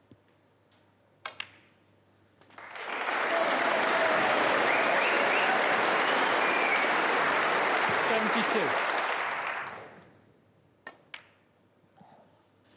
Yes, he's made the frame safe in under 5 minutes. What a chance for career century number 1233. And we've been playing less than 40 minutes. 80.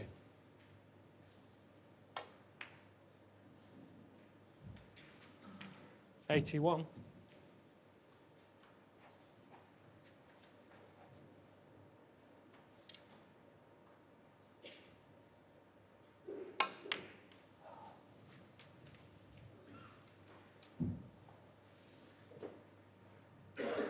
84. Ali Carter has done nothing wrong in this frame. Pretty respectable looking break off. Terrific 85. cut back red from O'Sullivan from range.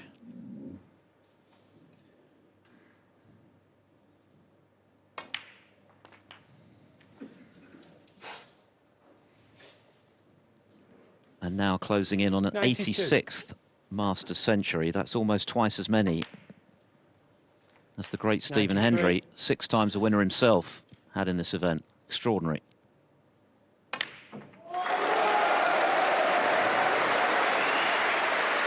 The roof raised again. What a day to have a ticket. What a match, what a final. And what an atmosphere. 101. Incredible.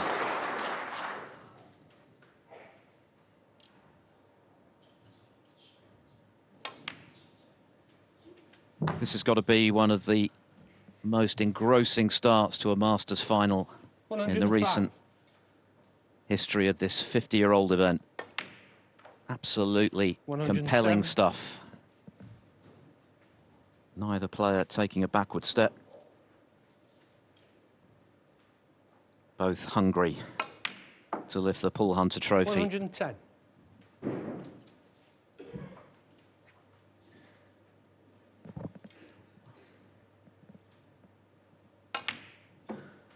114.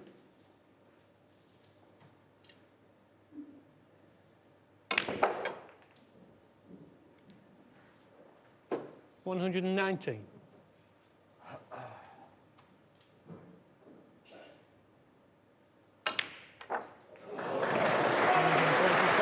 How about that to level the match? And what a match already. And there's still a long, long way to go. But it's been brilliant, quick-fire snooker. Barely 41 minutes, and they've shared the spoils at the first break. Both players looking great. It's 2 frames each.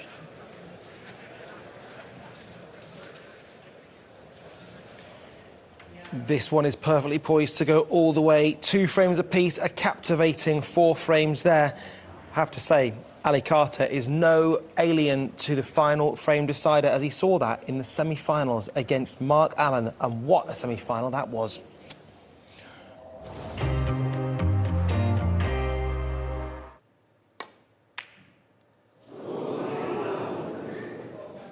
Has he left the red on? Well, he has. Well, heck, how about that? Because that was, well, they're the kind of shots he was not even remotely looking like missing last night. He potted so many long reds into that left corner, of which most are more difficult than that one. One. I think he was worried it was going to fall short of that and not be on it. Ah, brilliant. How well is he playing tonight? Here we go then. This black, Ali Carter, becomes the first player ever to make 3 successive centuries in a match at the Masters. What a performance from the captain.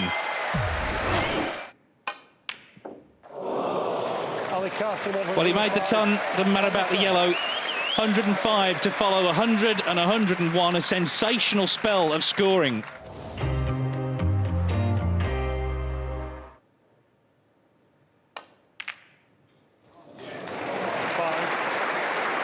Well, it took him quite a while, I think, to realise that was on, because he wouldn't have been looking at the other red.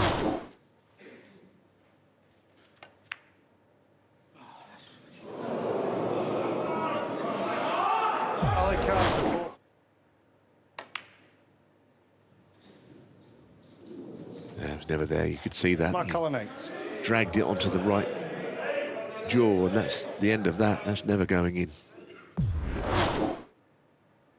Another chance, 43 in front. And in it goes. Great shot, big shot that.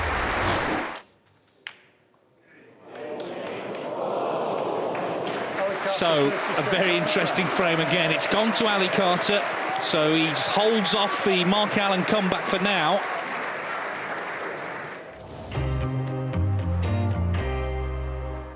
Bit of distance between the two balls. That's all he can do, isn't it? Is he going for it? He's going for this. Wow, what a shot. Didn't consider that he would even go for that. Real stretch. I like him with the rest. And if he would have considered...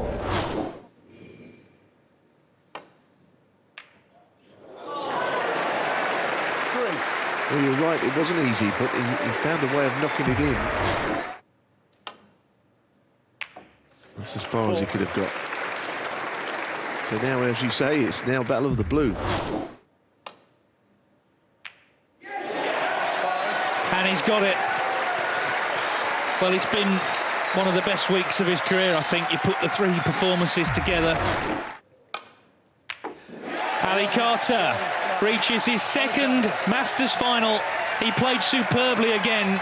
3 centuries in a row, the first player ever to do that in the Masters, and he has survived a very dramatic 42-minute final frame. He beats Mark Allen 6-3.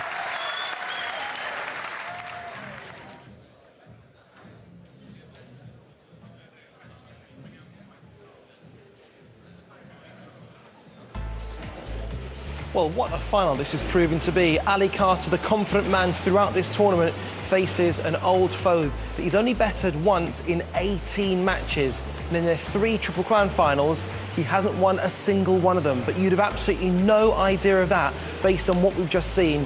We've seen a couple of tons, we've seen some fantastic stuff, we've seen some outrageous stuff, and the upshot is, it is 2 frames apiece. And as for everything on Eurosport Discovery Plus in January, we've got 3 things for you. Snooker, snooker and more snooker. It's the World Grand Prix that kicks off tomorrow at 8 p.m. Just a heads up, that does exclude the UK viewers. That's on Eurosport. The Welsh Open qualifiers start a week on Monday. That's available on digital platforms, the Eurosport app and Discovery Plus. And then it's to Berlin for the German Masters, and they'll get underway at the end of the month, where, by the way, Ali Carter will be defending his title. But the question is, will he be reigning Masters champion? Well, currently it is anyone's for the taking, and it's safe to say, Al, we've got a proper match on our hands. This is a classic final already. It's been mesmerising from pretty much the first shot.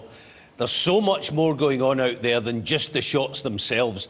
There's some interesting decisions that we kind of hinted might happen. Ali's tried to be super aggressive when he's had to be. I think that's part of his game plan, clearly. I think it's also smart. He's laid down a couple of markers for Ronnie to try and get his attention. Ronnie likes to do his own thing with you know, at the table. But Ali Carter is on his tail. This is a classic. He's taking it to Ronnie. We love it, Jim. And in many respects, he's having to, because in frame one, the very first pot from Ron, it was a long one. It was straight back of the net. Yeah, his long game has been sensational throughout the whole tournament. The only thing he hasn't been doing is converting them into one visits. This is a little bit of a safety shot as well as a pot. It's all about getting the cue ball. If that, you know, he actually ends up that he's got like the half ball brown, so it's a nice shot. Super aggressive again with the black, wants to get them all open.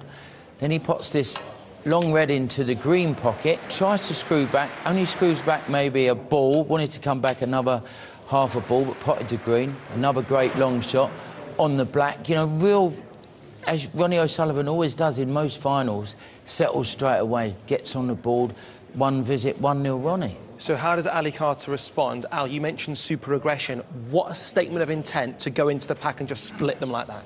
I sometimes talk about shots that get played where there's 3 or 4 good outcomes. This is a case in point. He's guaranteed a good cue ball, so he could fluke one, he can get it safe, he doesn't maybe push a red over the corner, and he's putting Ronnie in trouble with a statement shot. So 3 or 4 good things can happen. Eventually, he gets one of those good things. He leaves Ronnie a difficult shot with no path back to baulk. Ronnie pulls the trigger on the long red and it goes astray. That means that Ali has earned the chance to get about his work, and here it is here.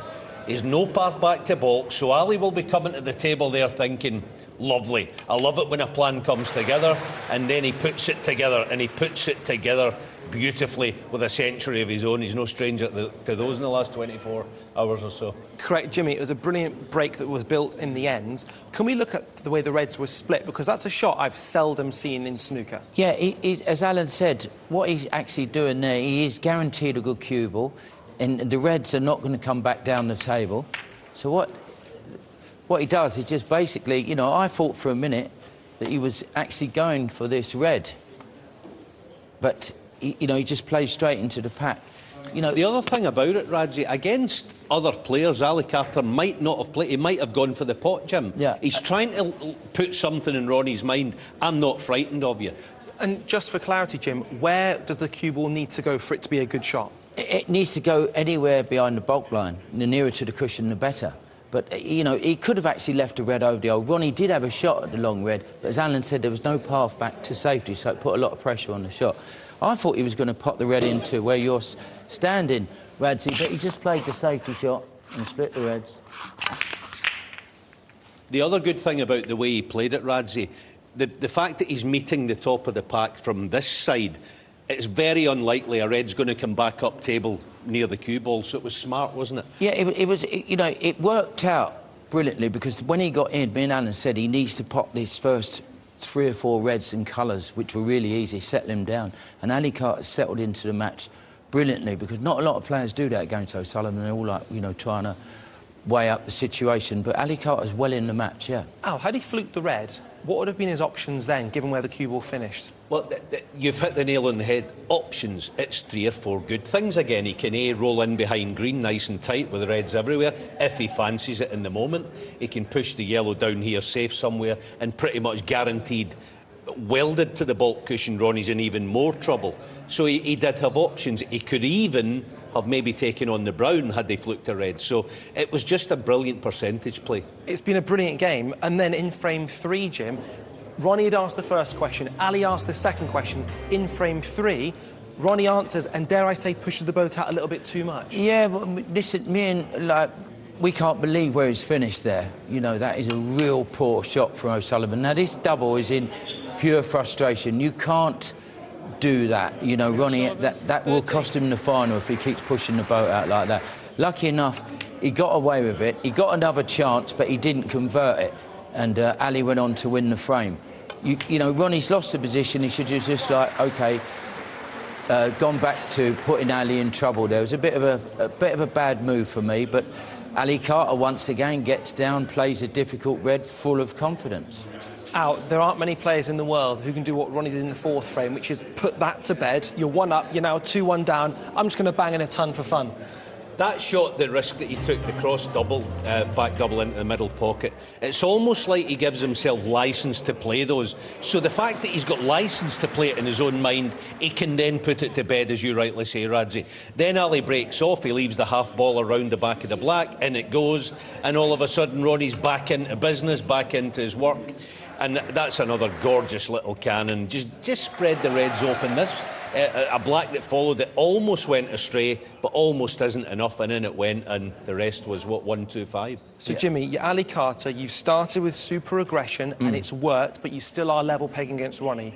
Mid-session interval happens. Do you come out and continue that, or do you back off a little bit? No, he has to play that game, Ali Carter. He has to be attacking because he is scoring every... See, a lot of players don't attack when they're struggling because they think if they get the chance, they might not make enough to win the frame when the balls are open. So they get 30 or 40 play safely. But he went... He's scoring heavily, but he's got it. But once again, Ronnie O'Sullivan, what he has done in this final so far, which he's not been doing in his previous matches, he's won 2 frames in 1 visit. So Ronnie is bang on it as well. That announcement, by the way, from the PA lets us know that the boys will be getting back on the bays very shortly indeed. And just out, with one final word for Ronnie O'Sullivan, how will he assess what he's done so far? He'll be quite pleased with it. I think he's played lovely. In amongst them, in close, both have been the same. They've been gorgeous little cannons, screw shots for reds, dead easy stuff normally, but they're making it look so. He'll be happy with what's going on out there, but he knows that Ali isn't frightened. We knew this final was going to be good. I don't think we quite knew how good. It is Ronnie O'Sullivan, Ali Carter, the world number 10, facing the greatest player of all time.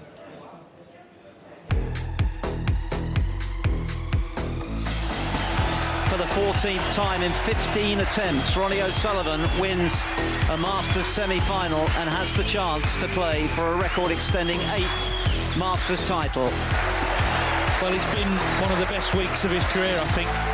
Ali Carter reaches his 2nd Masters final. He played superbly again. And it's a showdown with Ronnie O'Sullivan in the final.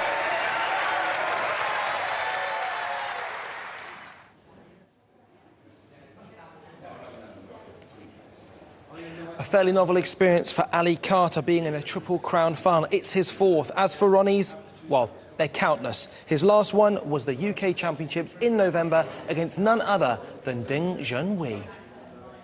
What an atmosphere. It's a red-letter day. 2 global snooker superstars ready to go toe-to-toe once again for one of the sport's most coveted prizes, the final of the UK Championship. The break of 71 from Ronnie O'Sullivan in the opening frame. Brilliant. Superbly cued from Ding. That is a big steal. A very big moment. He knew he'd overcut that black. Another brutal clearance from Ronnie O'Sullivan. A vital frame for Ding Junhui to win, and he won it in style with a break of 89. Another hammer blow for Ding Junhui. Inadvertently fouled when he was using rest and bridge rest. Ding executed that shot and did the rest. This final is coming to the boil. Back-to-back frames for Ding. A superb century. What a final. It's a stirring fight back from Ding Junhui. It couldn't be closer. It's 4 frames all. Well, it could not be said it better, this UK Championship final. Ronnie O'Sullivan back in front as the evening session gets underway. O'Sullivan had seen enough. Game on again, 5 each. Sullivan clears up very nicely with 87. And Ronnie O'Sullivan has moved 3 frames away from becoming UK champion for an 8th time. Wasn't the cleanest kill, but he's won the first frame back after the interval. Just 1 frame separates them again. What a time to make that 104, to level up dramatically. Just 1 chance needed, and he took it. I think this is as good a frame of snooker as he's played in the whole tournament. The way he's controlled it, and given the circumstance with Ding coming back at him, you know, we're late on in the final then. Ding just can't quite get in front of him. He keeps pegging him back. What a massive shot of the final if he plays it. Wow. What a big shot that was. Barnstorming stuff from the world number 1, and he is 1 away from victory, leading 9-7.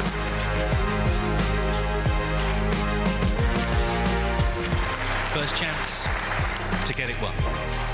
Well, as long as snooker is played, this name, Ronnie O'Sullivan, is going to echo down the ages, and this is why.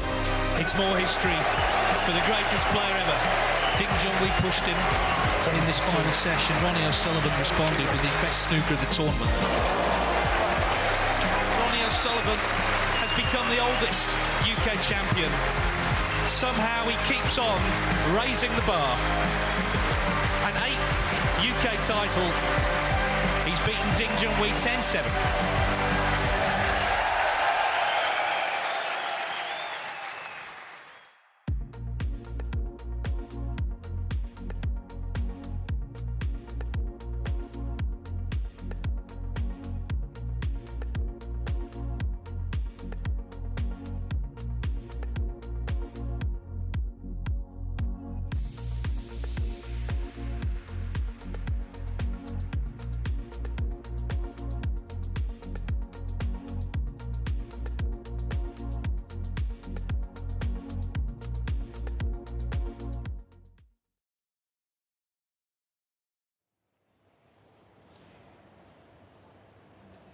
Well, in Ali Pally, the tale of the tape after 4 frames and less than 42 minutes of snooker action is about as close as you're likely to see.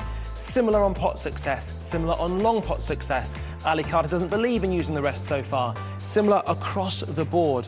But Alan McManus, in terms of their route to the final, Ali Carter has had a couple of ding-dongs. He's Max Sharp. Ronnie O'Sullivan, with the greatest of respect, hasn't been challenged like this yet. Do you think he relishes a good fight? I think he does generally, but I think historically Ronnie sort of picks his own battles. This time the fight has chosen him, because Ali Carter is not going to go away in this one. He fancies the job, that's apparent from what we've seen the first 4 frames, and I can't wait for these next 4, because, I'll repeat again, the fight has chosen Ronnie, and he's got to stand up to it. He's got the game, we know that, yes, but Ali Carter's here to stay today. Jimmy, it's an 8-frame session. We've seen 4 to go. What will success look like for Ali Carter at the end of the 8? 4 each for me. You know, Ronnie's such a great runner, a great front runner. He's been here so many more times than Ali. Ali hasn't won a Triple Crown. He's not focusing on that. He's focusing on, you know, the shot and the game ahead of him. That's why he's playing so well for me, Ali Carter. He's in the moment. But he's got to be 4 each. Ronnie gets in front, he's the best front runner we've ever seen. And what I'm delighted with in this final is they're both playing top of their game. They've both had a century, they've both potted some good long balls, both potted some pressure balls. So, you know, at the moment it's like so close, that's why it's 2 each. It could end up 4 each. For Ali Carter to win this title, he's got to be at least 4 each for me. Al, slightly strange question here. In various kind of documentaries about Ronnie O'Sullivan, he's spoken about the fact that when he won the 7th, one of the reasons he broke down in the 3rd session was the pressure of his family being there. His son, his daughter, his mother, all 3 of them are here. Do you think that's the kind of thing that adds extra pressure to the greatest of all time? Possibly, because yes, he usually flies solo on his own, but maybe that is something that's added to the mix. We're going to find out. We are going to find out, so we'll hand back to our commentary team of Dominic Dale and Phil Studd. Thank you. The 5th frame. Ronnie O'Sullivan to break. It's been brilliant so far. Down now, thank you. More of the same, please. Ronnie O'Sullivan to get us back underway. 2 frames apiece, both queuing beautifully, both up for the battle.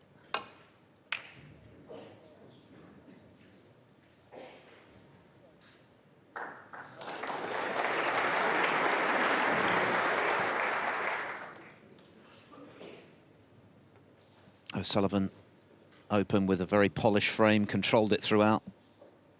Carter hit back with that superb century, his 7th of the tournament, after splitting the reds in playing safe. Clear message that he intends to be on the front foot in this match. That's a handy little rub.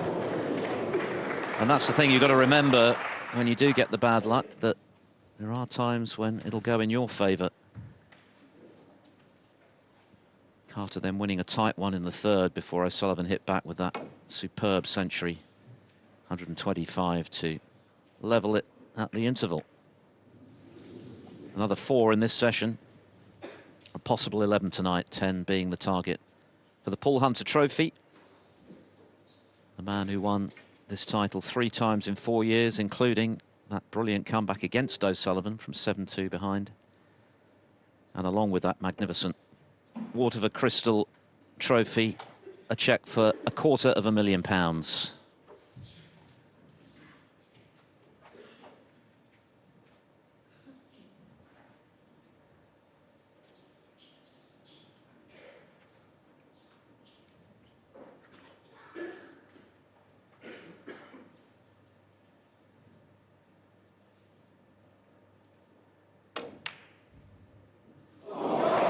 Oh, dear, dear. What a pot that was from Ronnie O'Sullivan. It's quite ridiculous. He's digging down, playing it at pace from that acute angle. Really? Goodness me, what a pot that was. 8.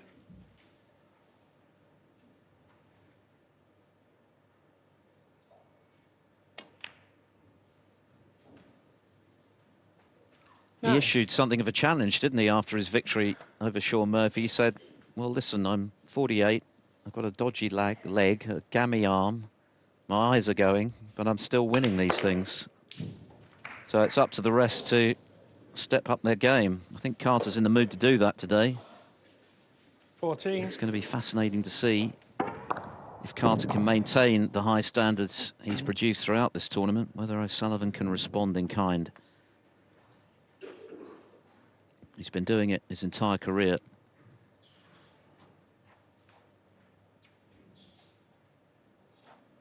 But not a great cue ball here. Well, there is room for the red to pass the blue, as you can see. No. But maybe the yellow will hide it. Ronnie O'Sullivan, 14. But, of course, there is a straight red to this left corner. So Ali Carter has a chance here for an immediate riposte.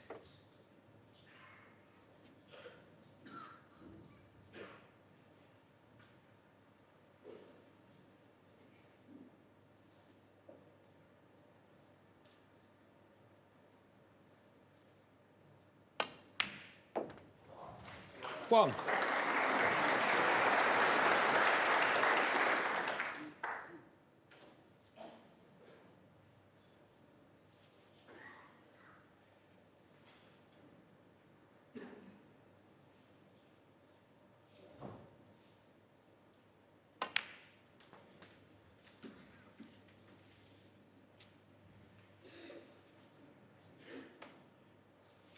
Eight.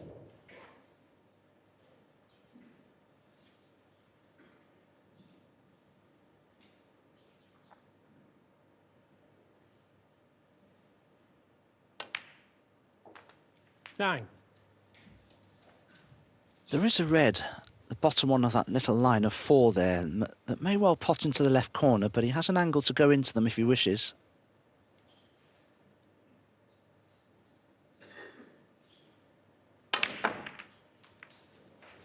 Oh, he's played it well. Didn't have too much angle to work with the black. 16. But you couldn't have hoped for a better outcome than that.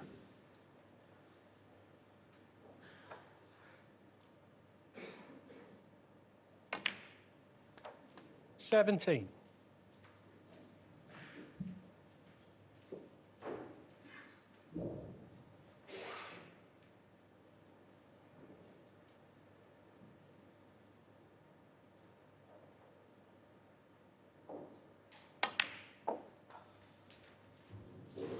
Sigh from Ali Carter. Didn't get any backspin on the cue ball. Played for the red nearest the cue ball into this right corner.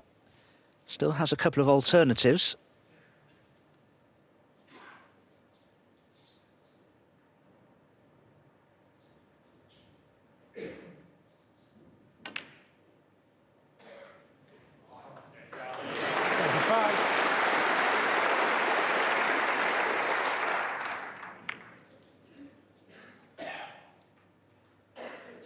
Carter's long potting has been very consistent throughout this tournament. We've showcased O'Sullivan's ability from long range, but he's getting more than 2 out of 3, which is pretty good.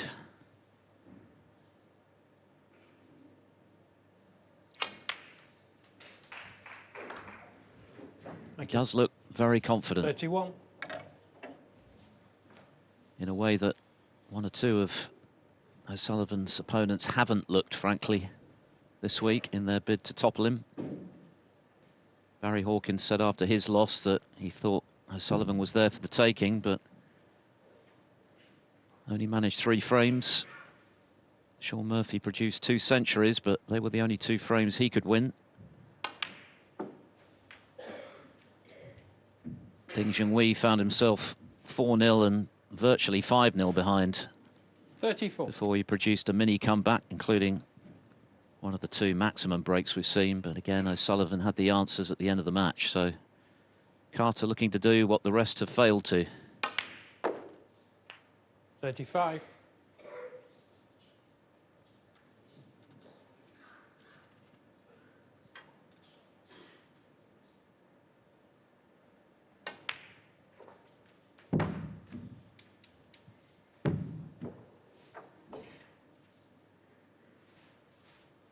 $40.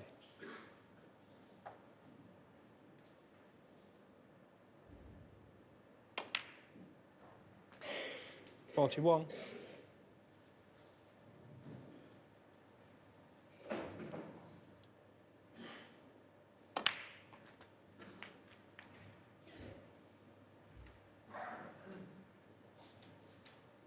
48.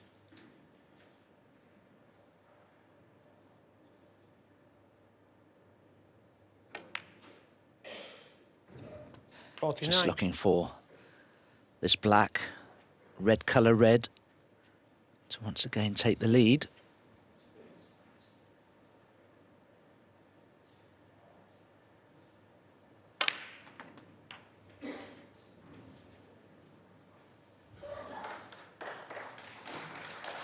$56.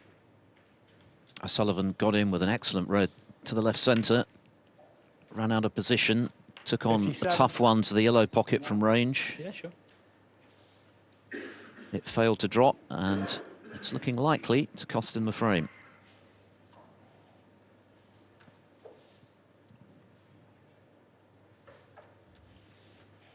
He's certainly facing some serious opposition here this afternoon in the form of Ali Carter. He's going to have to dig deep, you'd feel, Ronnie O'Sullivan, to compete with Ali and get the better of him, perhaps. 64.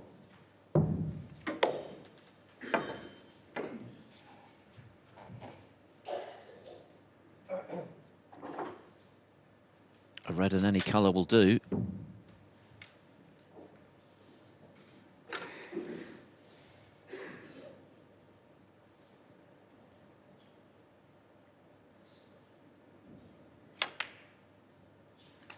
Thank you.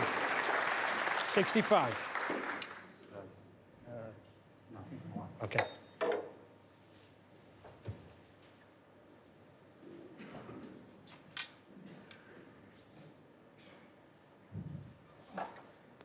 Frame ball.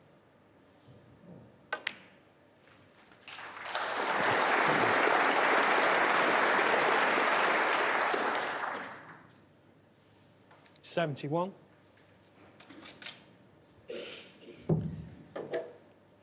Another frame that is won, barring snookers, in under 10 minutes. The average frame time, a shade under 10.5 so far. When you think of what's at stake, it's been wonderful snooker. Thank you. 72. Ali Carter, of course, among those many losses to O'Sullivan, losing out in the Crucible final on 2 occasions.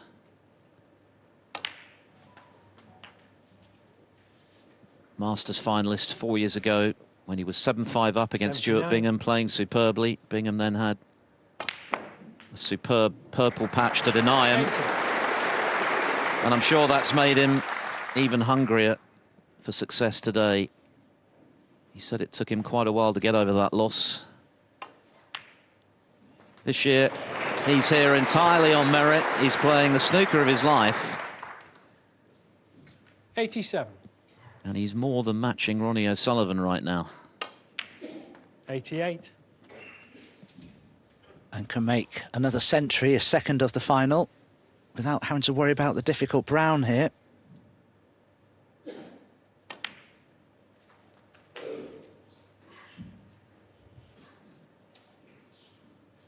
95.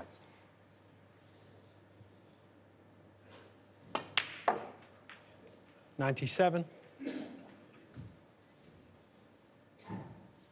For century number 8 this week.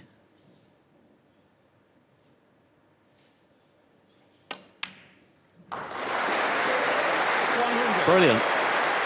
Absolutely superb from Ali Carter.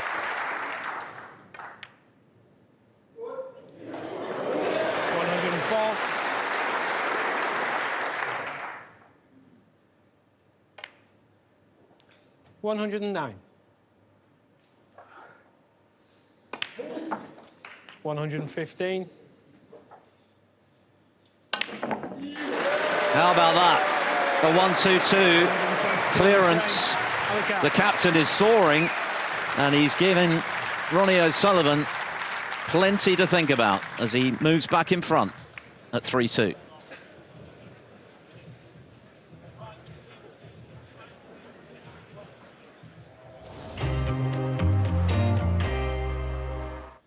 O'Sullivan started on the front foot in our 5th frame, but this is where it went awry for him, Dom. Yes, he played the blue OK. He was just a little unfortunate. The reds didn't split very well and was forced to take on this difficult one to the yellow pocket. And given what we've seen from O'Sullivan this afternoon, I sort of half fancied him to get that. 14. But there was a bit of pressure on it because even though the yellow blocked that red, there was another available for Ali Carter in the left corner. Further on in the break, this was the pack opener. Didn't expect Ali to miss that, and he didn't disappoint me.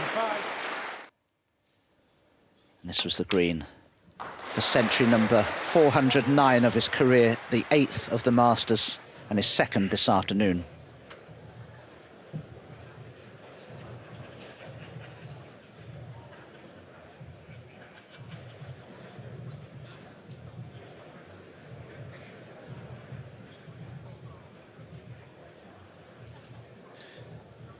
Any thoughts that the mid-session interval might interrupt the rhythm of these players? Quickly scotched.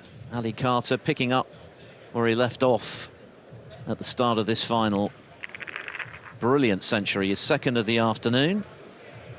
Now, someone's arrived with a drill. That's a bit concerning. You're not screwing it in tight enough. I thought so. Some running repairs required to the pocket.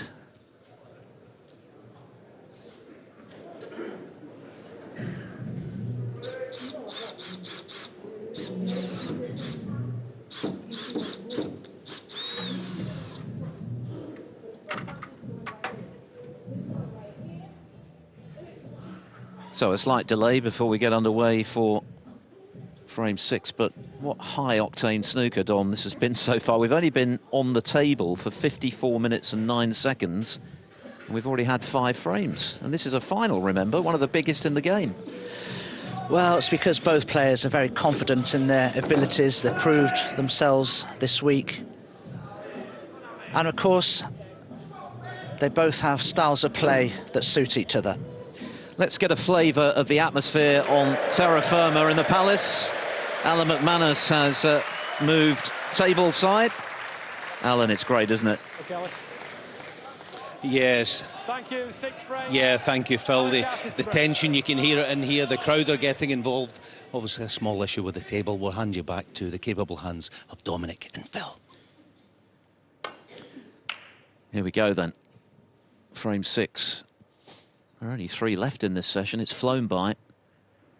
And again, Ronnie O'Sullivan being invited to respond to another blitz from Ali Carter. Almost invariably, he's been on top in this rivalry, but today has a different feel about it, and I'm sure O'Sullivan is picking up those vibes from Carter. He's just oozing self-belief at the moment, playing brilliantly. O'Sullivan's been no slouch. Of course, he made that superb 1-2-5 to level at 2-all, but as Alan and Jimmy were discussing during the mid-session interval, Carter showing no signs of going away today. He is well and truly up for this.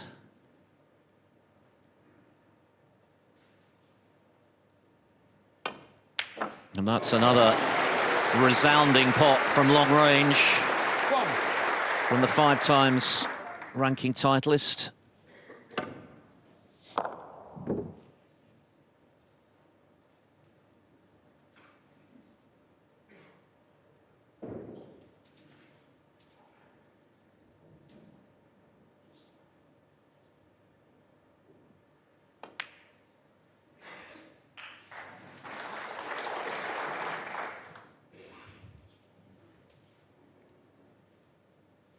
6. And how important was that 5th ranking title that he clinched in Berlin last season? It had been a long time coming. 2016 World Open was his previous ranking success. Just a reminder that he had what it took to go all the way to lift a major trophy again. He's been telling us this week in the studio that he was seriously considering giving up the game 12. Not so long ago and becoming a commercial pilot, changing careers. I bet he's glad he changed his mind. Another attacking shot into the bunch.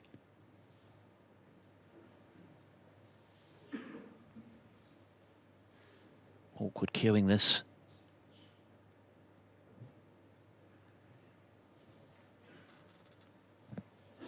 I'm not entirely sure it goes without applying a touch of right-hand side. No, in fact it wouldn't go. Just played the safety in the end. Ali Carter 12. Well, there hasn't been more than a frame between them this afternoon, but it's Ronnie O'Sullivan that's playing catch-up at the moment.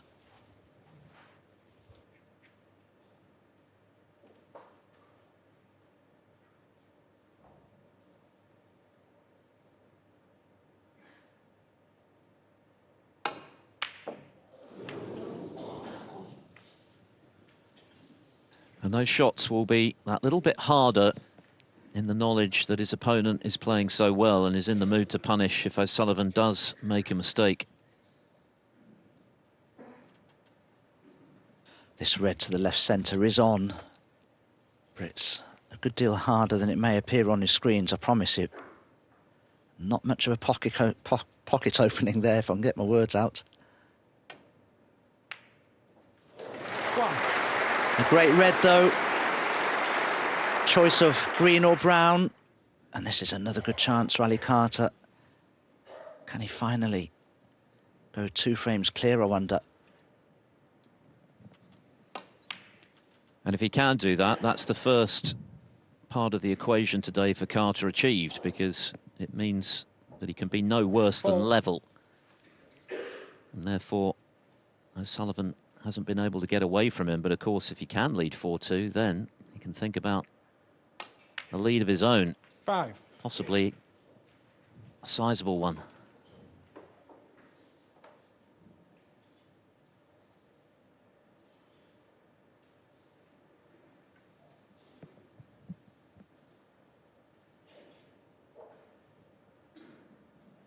.96% pot success in this final so far speaks for itself. O'Sullivan at 88.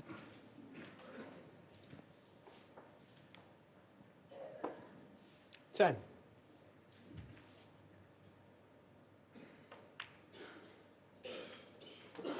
$11.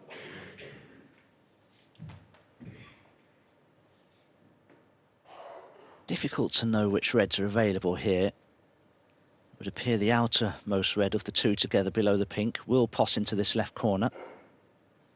As you can see there, that little group of reds clustered together above the black do all seem to be tied up.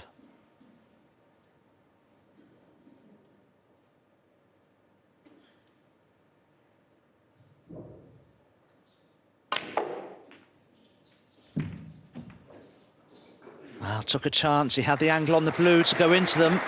And took that chance, and it's worked out okay. All-out attack is what he told Rachel would be the plan of action today, and he's been true to his word, hasn't he? Very attacking.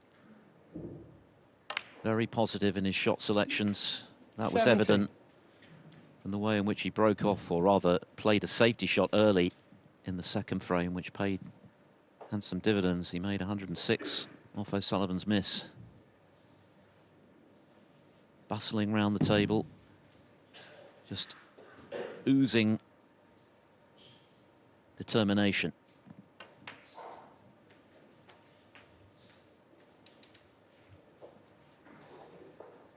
He was very straight on the blue, so he's had to 22. leave a slightly more missable red to the right corner. Ronnie O'Sullivan maybe pinning his hopes on a mistake here. But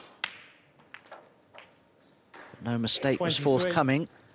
But a problem now, perhaps, he's very straight on the blue, Ali Carter. Can't get close to his next red now. If he drops the blue in absolutely dead weight, I think the only red he can play for is one with the rest to the right corner, which will be very missable.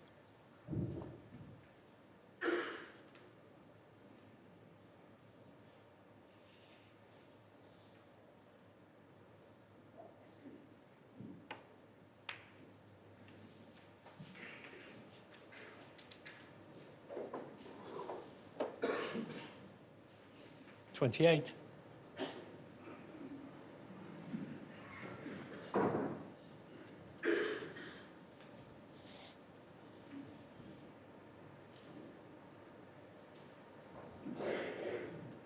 Well, he overran for the red to the right corner. And that's not particularly judicious of Ali to attempt that thin cut. He's left a chance here for O'Sullivan.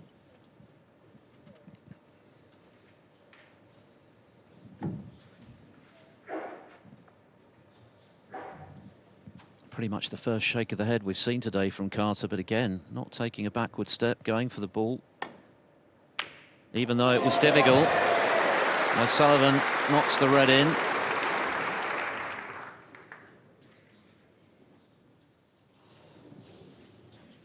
But as you can see, no cigar on the black.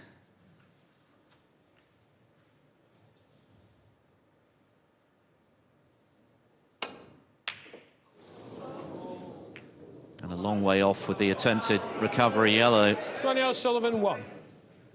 So Carter pretty much straight back in, 39 in front.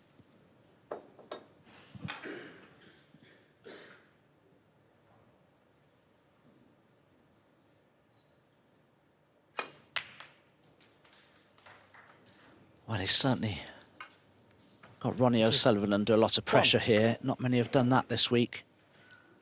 But he won't be particularly happy with that positional shot. He can still cut this brown in, but it's as missable as it is potable, with no guarantee of position to his next red.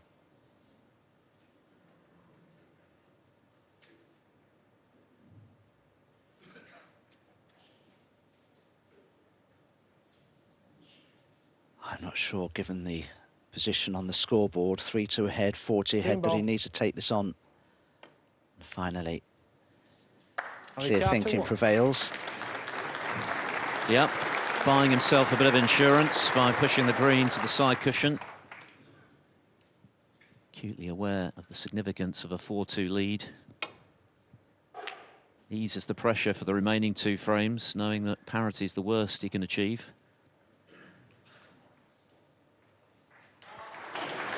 Piling the pressure on O'Sullivan if he can convert this frame to produce something in the remaining two of this session.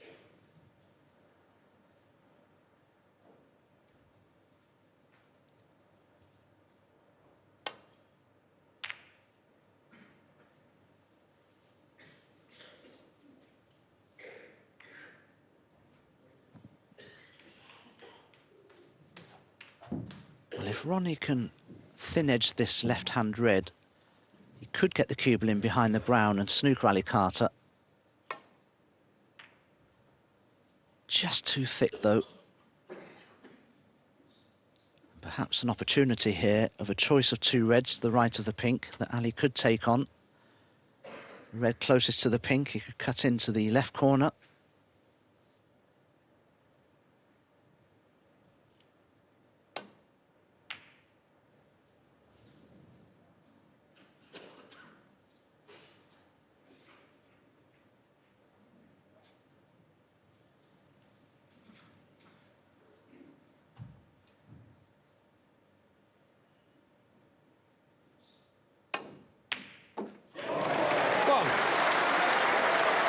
That's a fantastic pot from Ronnie O'Sullivan. Went full-bloodedly for it. And he's got position on the pink, and you can hear what the crowd thought of that one. Fantastic.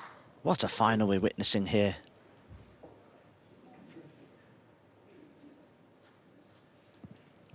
great snooker, but also, of course, further embellished by the history between this pair, who go back a long way. They used to practice together. Clearly not the best of friends. Christmas cards were unlikely to be exchanged at the back end of last year, but that just adds an extra edge to this final.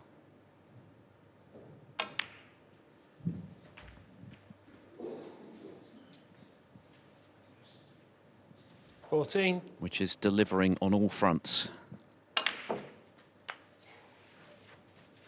15. Oh, that's another lovely positional shot from Ronnie O'Sullivan, cannoning a red out the way to develop another, and leaving himself perfectly on the pink.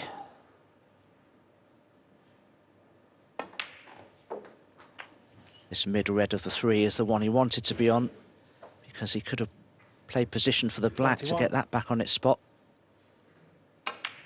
Problem was he overran it. 22. Could really do with playing for the black from the penultimate red, because that would then make getting on the red next to it much easier. 28.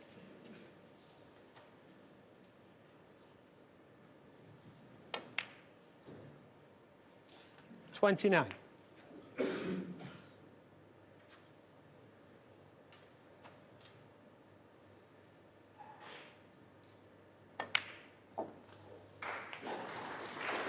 The problem with the green, though, is beginning to loom large. Ronnie O'Sullivan. 36.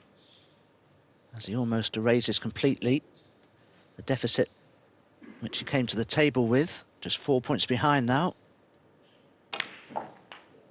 37. Well played, because you've got to be bang on with those at that pace. So easily rattle it.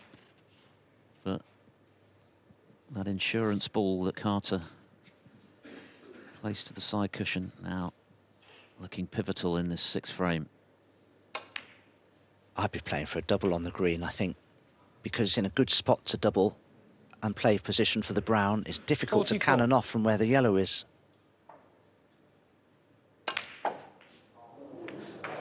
Elected to develop it instead, which he's done very nicely. It's no gimme. Crowd getting ever more excited. What a big shot this is early in the Masters final. And it's wide. It's wide. Ronnie O'Sullivan, 46. So O'Sullivan breaks down on 46.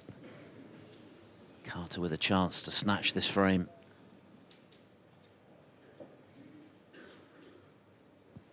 Pretty thin cut.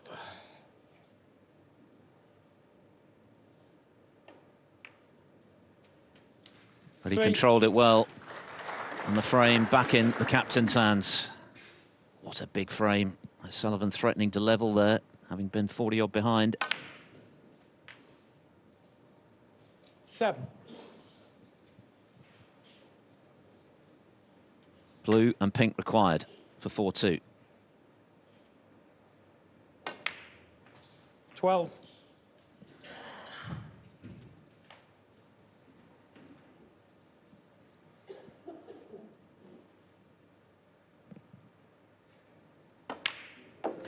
A dramatic frame, a huge frame for Ali Carter. It was looking as though Ronnie O'Sullivan was going to steal it to restore parity, but he missed the green, and Ali Carter did the rest. And he leads by 2 for the first time in the final at 4 frames to 2.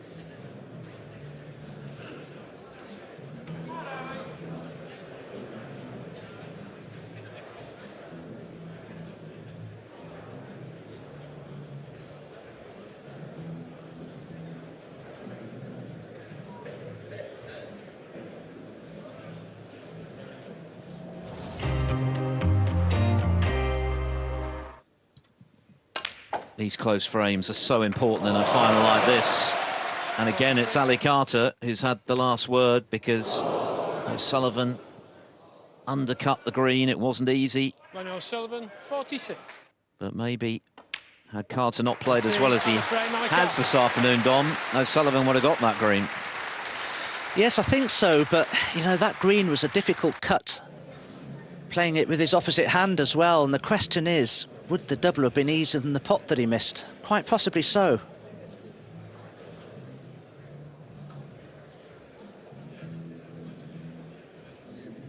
Well, we'll get a flavour from Alan, who is down on the floor. Alan. Yes, thank you, Phil. The players have taken. Yeah, thank you, Phil. The players have taken a quick break just to, you know, gather their thoughts. Boy, this final is really ramping up now. I spoke about at the end of the previous frame the tension that you can feel in here. I'm not sure about you guys in the comm box, but down on the floor, the electricity is palpable. I think the crowd as well are thinking, what are we going to get in this final today? Well, what we have got, as myself and Jimmy and Radzi were suggesting at the interval, Ali Carter is putting it to Ronnie today, and he's getting the better of it right now. I think that's the kind of surprising thing in some ways. It's Ronnie just on my left shoulder there, walking back in, so we're just waiting on Ali Carter to come back in as well. It was very much a case of David against Goliath today, but the middleweight at the moment is out punching the heavyweight. There's Ali going back in. I'll hand back to yourself and Dominic in the comm box.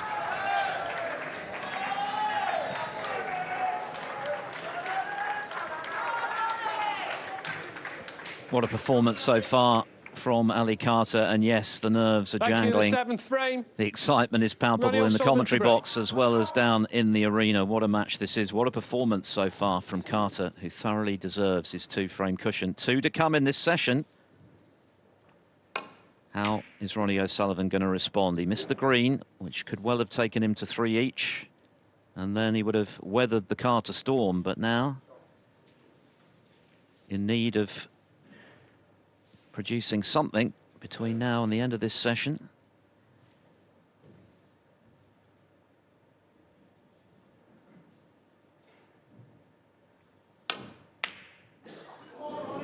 Ideally, both frames, but certainly one required from the Rocket, who's chasing a record-extending 8th Masters title, of course, to go with the 8 UKs and the 7 World Championships.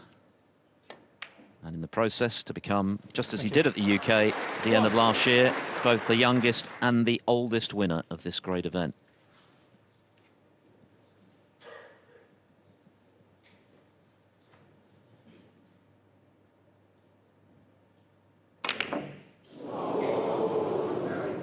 Goodness. Ronnie O'Sullivan won. Again, O'Sullivan creating a chance, but unable to make the most of it.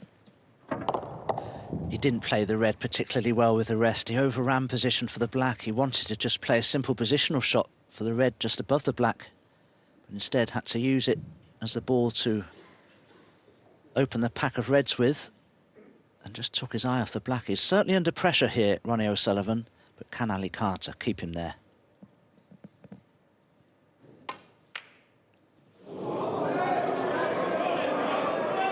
Well, Carter has missed very few relatively straightforward pots, and everything's difficult in a final like this, but that is a rare error from Carter. Not a gimme, but one you'd have expected him to get.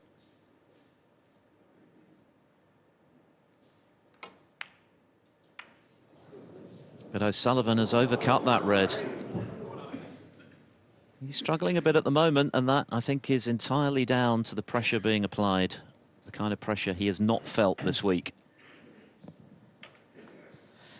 Well, he's half got away with that one, Ronnie, but that red near the left centre will certainly cut in. Ali will have no control of the cue ball, really.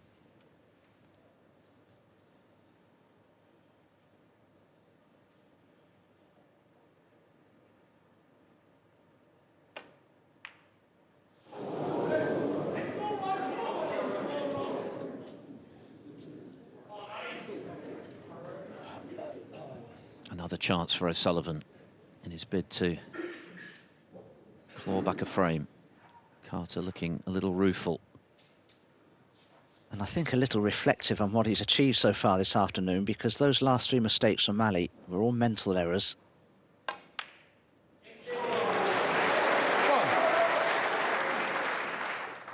I think Ronnie may be happy enough with that if he can cue clearly to the green. But is he hampered by the blue? As you can see, can't get through to the yellow. He's okay here.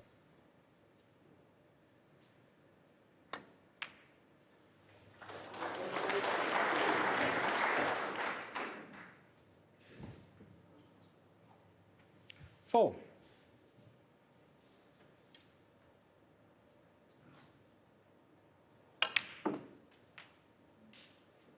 Five.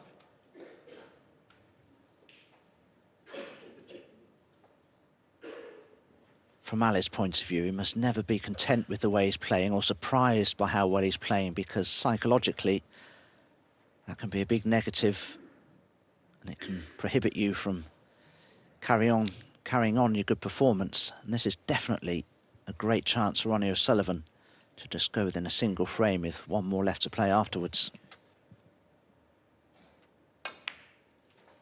And it's not a must-win frame for O'Sullivan, clearly, because this is a long final, 10. best of 19 frames. But I think given the way Carter's been playing, very important frame for him. 11. 5-2 behind. The best he can then be is 2 adrift going into this evening. He could yet emerge with a share of the session, and he'd be 16. delighted with that because he's been largely outplayed so far.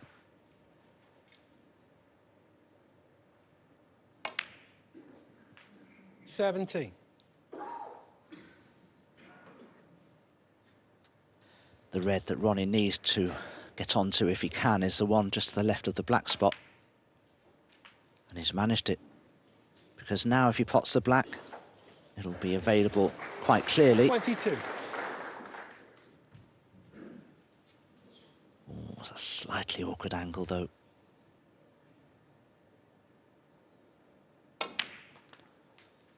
$23.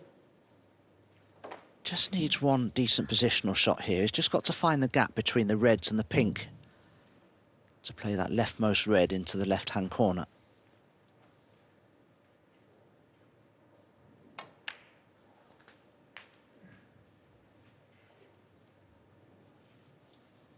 Has it travelled far enough? 30.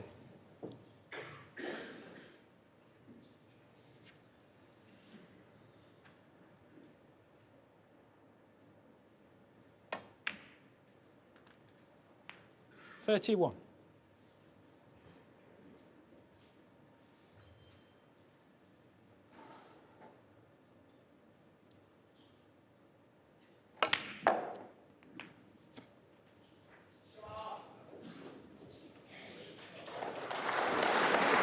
$37.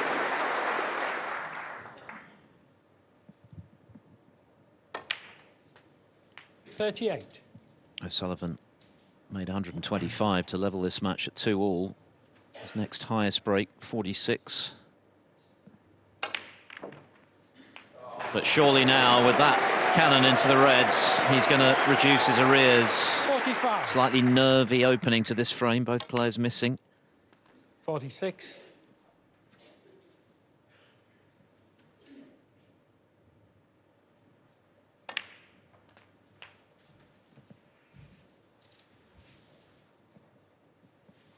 $53.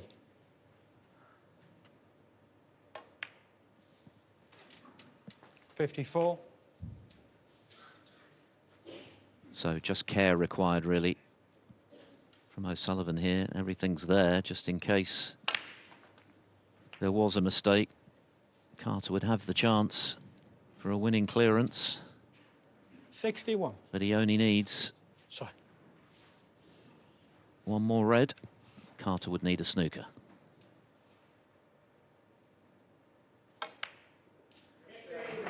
$62.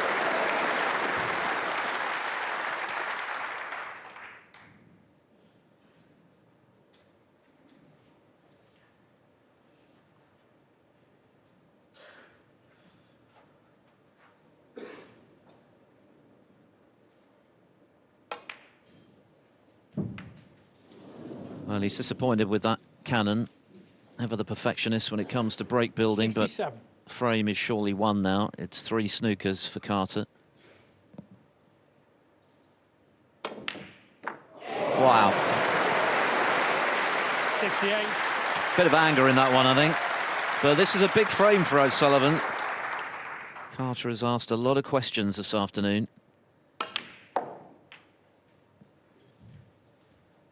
And this is exactly the response the 7-times champ required. The usual breakneck speed without appearing to rush. The whole match has been played in a blur. 1 hour and 18 minutes for 7 frames. 78. And that's the thing, Phil. There's just been a total of 29 safety shots played in the 7 frames played. Not one for the purists, perhaps. Pure magic. 86. If you don't enjoy snooker like this, you're watching the wrong sport. Wonderful entertainment for this capacity crowd at the Palace. This final living up to its billing and then some. But Ali Carter has been pegged back. A vital intervention from O'Sullivan, who now trails 4-3.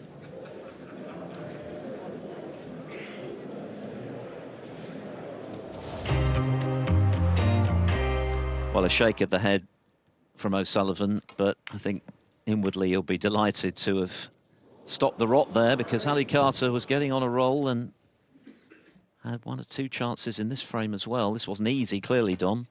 No, Ronnie missed a couple of pots in that frame, but Ali missed more. All psychological errors, I felt, and it started with a long ready missed at the beginning of the frame by the proverbial mile.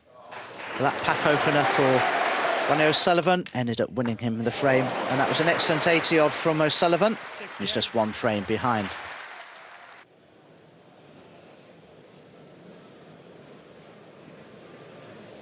Yeah, thank you, Phil and Dominic. I'm glad to hear you guys in there are just as nervous and as edgy as I am. 1 to go in the session, of course. Ali Carter looking like early on in that frame, getting that red that went astray. So a little bit of tension from him. He can sense that the end of the session is on its way, obviously. I'm going to hand back to you because it's nervy down here. Hand back to you guys in the comm box. Thank you, Alan. Well, this 50th Masters really has been special, hasn't it? I mean, we've had 2 147 breaks, having had 3 in the 49-year history previously. And this has got to be the best start to a Masters final in many a year. These players really are conjuring something extra special. Final frame of the first session. Ali Carter hoping to carve out a 5-3 lead. Ronnie O'Sullivan looking to level things up, to set up a grandstand finish tonight.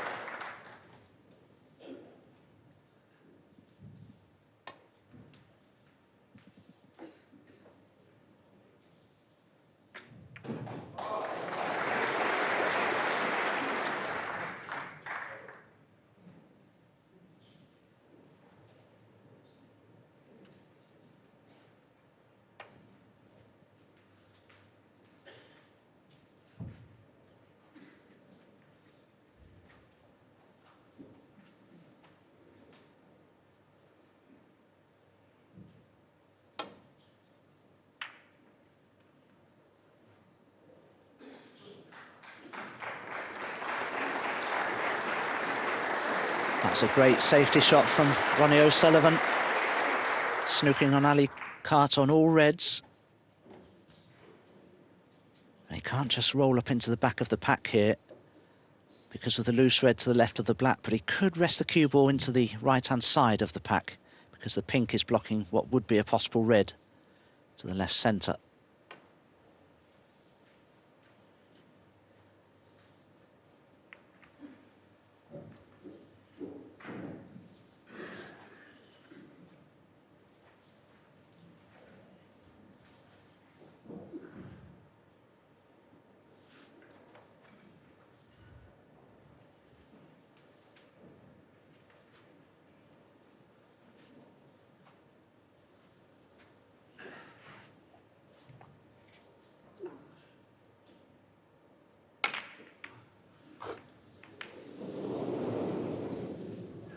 All sorts of unintended cannons there.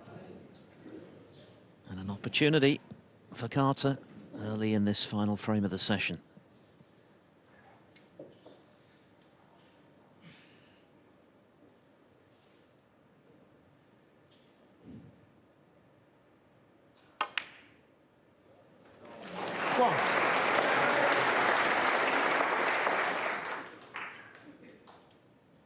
Well, this is just the opportunity that Ali Carter was looking for, just to settle the nerves from the previous frame. He'd like to play for the red near the left corner to get position onto the black and bring that into play.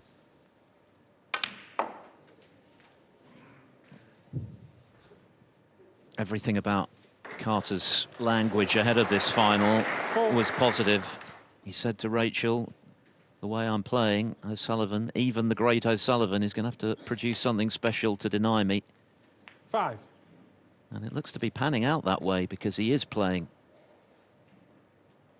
exceptional snooker himself, perhaps the best of his career, and it's been a great one.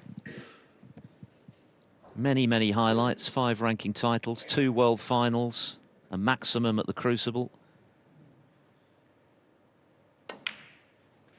But if he wins tonight, this will be by far his finest hour. 12. And will elevate his career to a whole new stratosphere. Triple Crown winner. 13. And to do it against the greatest of all time in the process.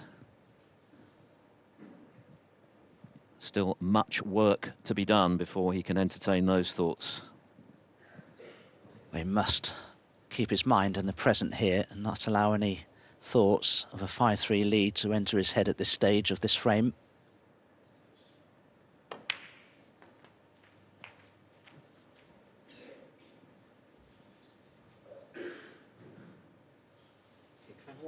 Yeah, sure. 20.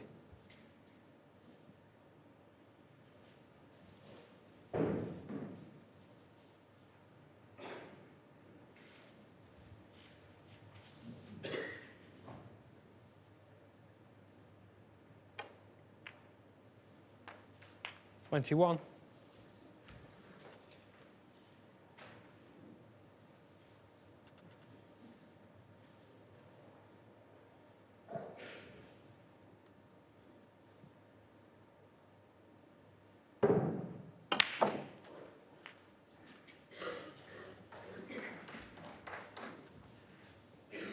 This is certainly a red 28. I'll be glad to see the back of, because it frees up the same pocket 29. for the red above the black.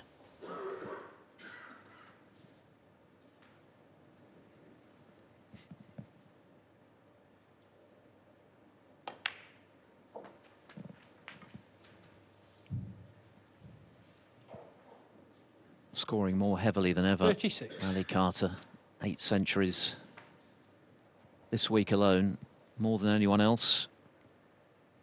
3 in a row against Mark Allen last night, unprecedented at the Masters.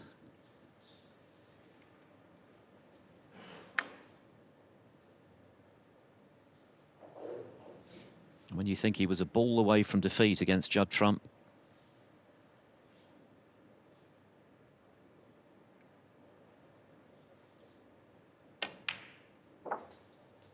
$37.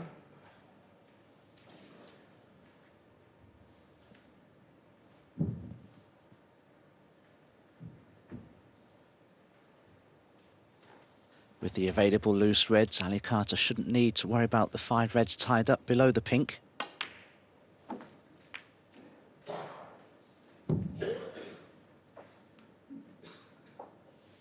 $43.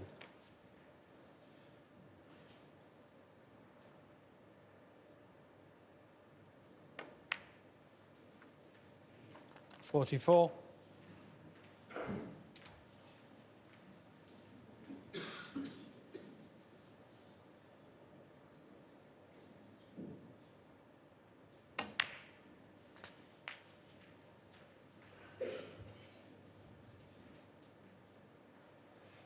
$51.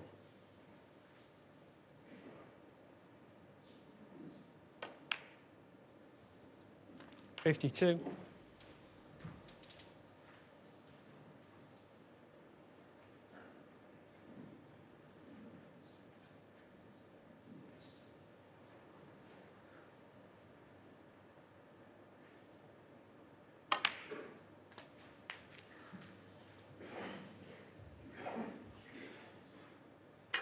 59. Red colour red required for a 5-3 mid-session 60. interval lead going into tonight's final sessions.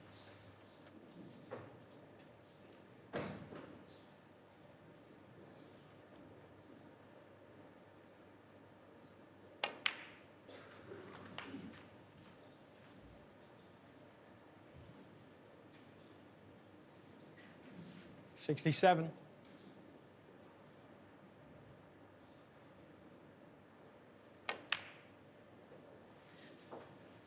It's there. That's the ball we needed. Ronnie O'Sullivan will have much to ponder between now and the start of the evening. Assuming he can't get the snooker he now requires, and it's surely going to be snookers plural.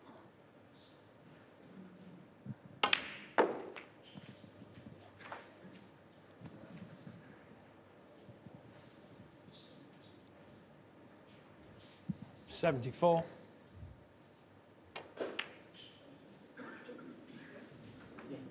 Carter 74 on the frame. Ronnie O'Sullivan concedes. One of the best first sessions of a Masters final we've ever seen. Certainly the quickest, less than 90 minutes.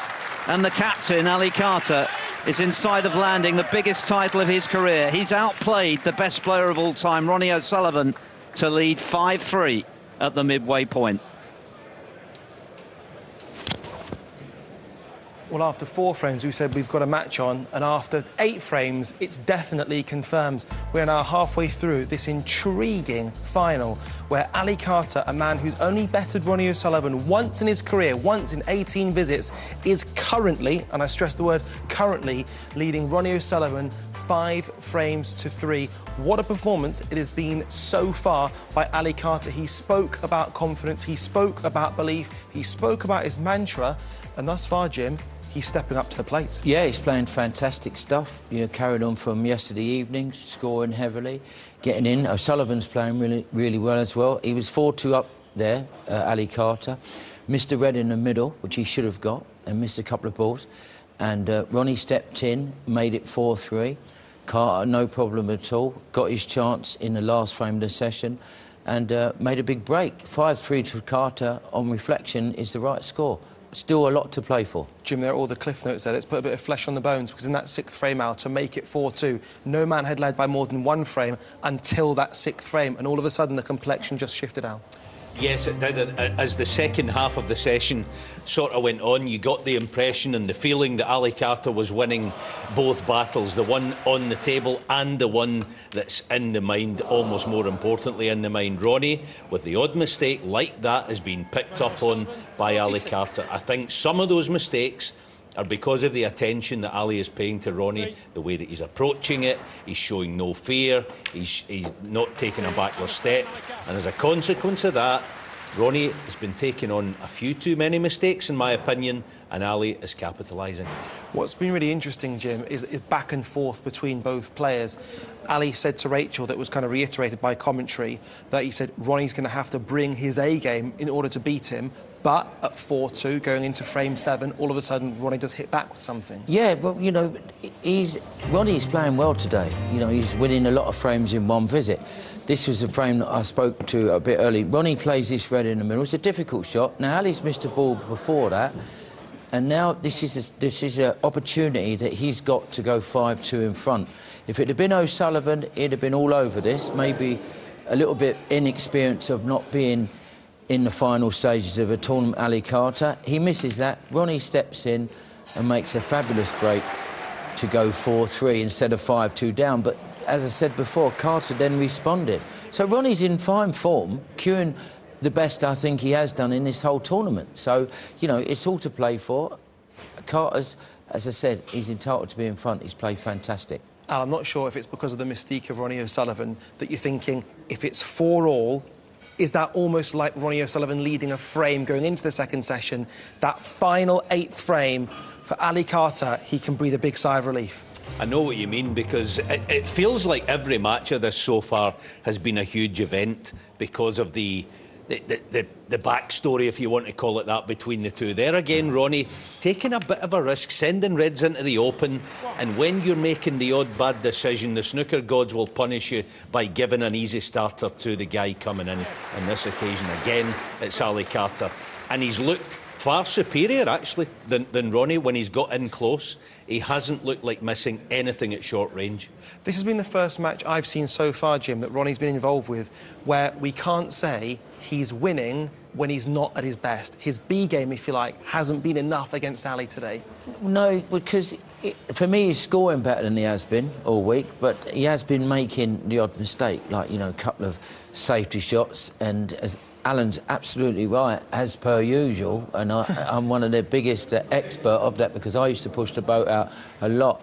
You do get punished if you play the wrong shots. He's played a couple of, like, doubles, he's gone for a few balls, OK, normally terrorises your opponent, but Ali Carter's been standing up to it. But Ronnie's not out of it, you know. Like, absolutely. You know, I'd still want to be on O'Sullivan because you're going into new territory again. But Ali Carter, at the moment, deserves his win. So, Al, his lead, sorry. Exactly right, Jim. If I am Team O'Sullivan right now, there's a question that Ali Carter can only go one way from here, and that's possibly down, whereas O'Sullivan's got a way to go. Would that be a fair statement, Al? It's a fair statement, but it's not going to happen. Oh, Ali yes. Carter is playing too well for that to happen, in my opinion. Yes, the Masters title is on the line. In 4 hours' time, they're going to be back out there. But I think he's playing too well. I don't think he's going to drop all that much. The thing about risk, when you take some of the risks that Ronnie has taken, and I think they're actually premeditated risks, I think he would have gone out there with a plan today. And why wouldn't you? Because of the success he's had in the past. I'm going to throw that at him. I'm going to throw this risk at him because he's not been in this. But I'm going to tell Ali that this is my stage. I'm not frightened of these big titles. I've got a bag full of them in the closet. On the assumption that Ali's maybe going to think, oh, so this is the way you do it in big finals. This is it. No, Ali's did his job properly. He sat back and waited. The other thing about that is the risk that Ronnie has been taking. Ali picks up on that. He ain't wet behind the ears. He ain't silly. He's going to think, oh, right, so he wants to play a couple of those today. Lovely. But if you was in O'Sullivan's corner now, the next few hours, whatever he's doing, having some food, having a bit, would you tell him to tighten up a little bit? That's I actually no. But the reason being, Ronnie's the smartest guy in the block at knowing and sensing what kind of game do I need to get the better of this guy in the other chair. I think he'll find something tonight, and I think he'll have a different approach. I think he'll sense Ali's not going to miss in close. I can't be gifting him chances, otherwise I ain't going to win.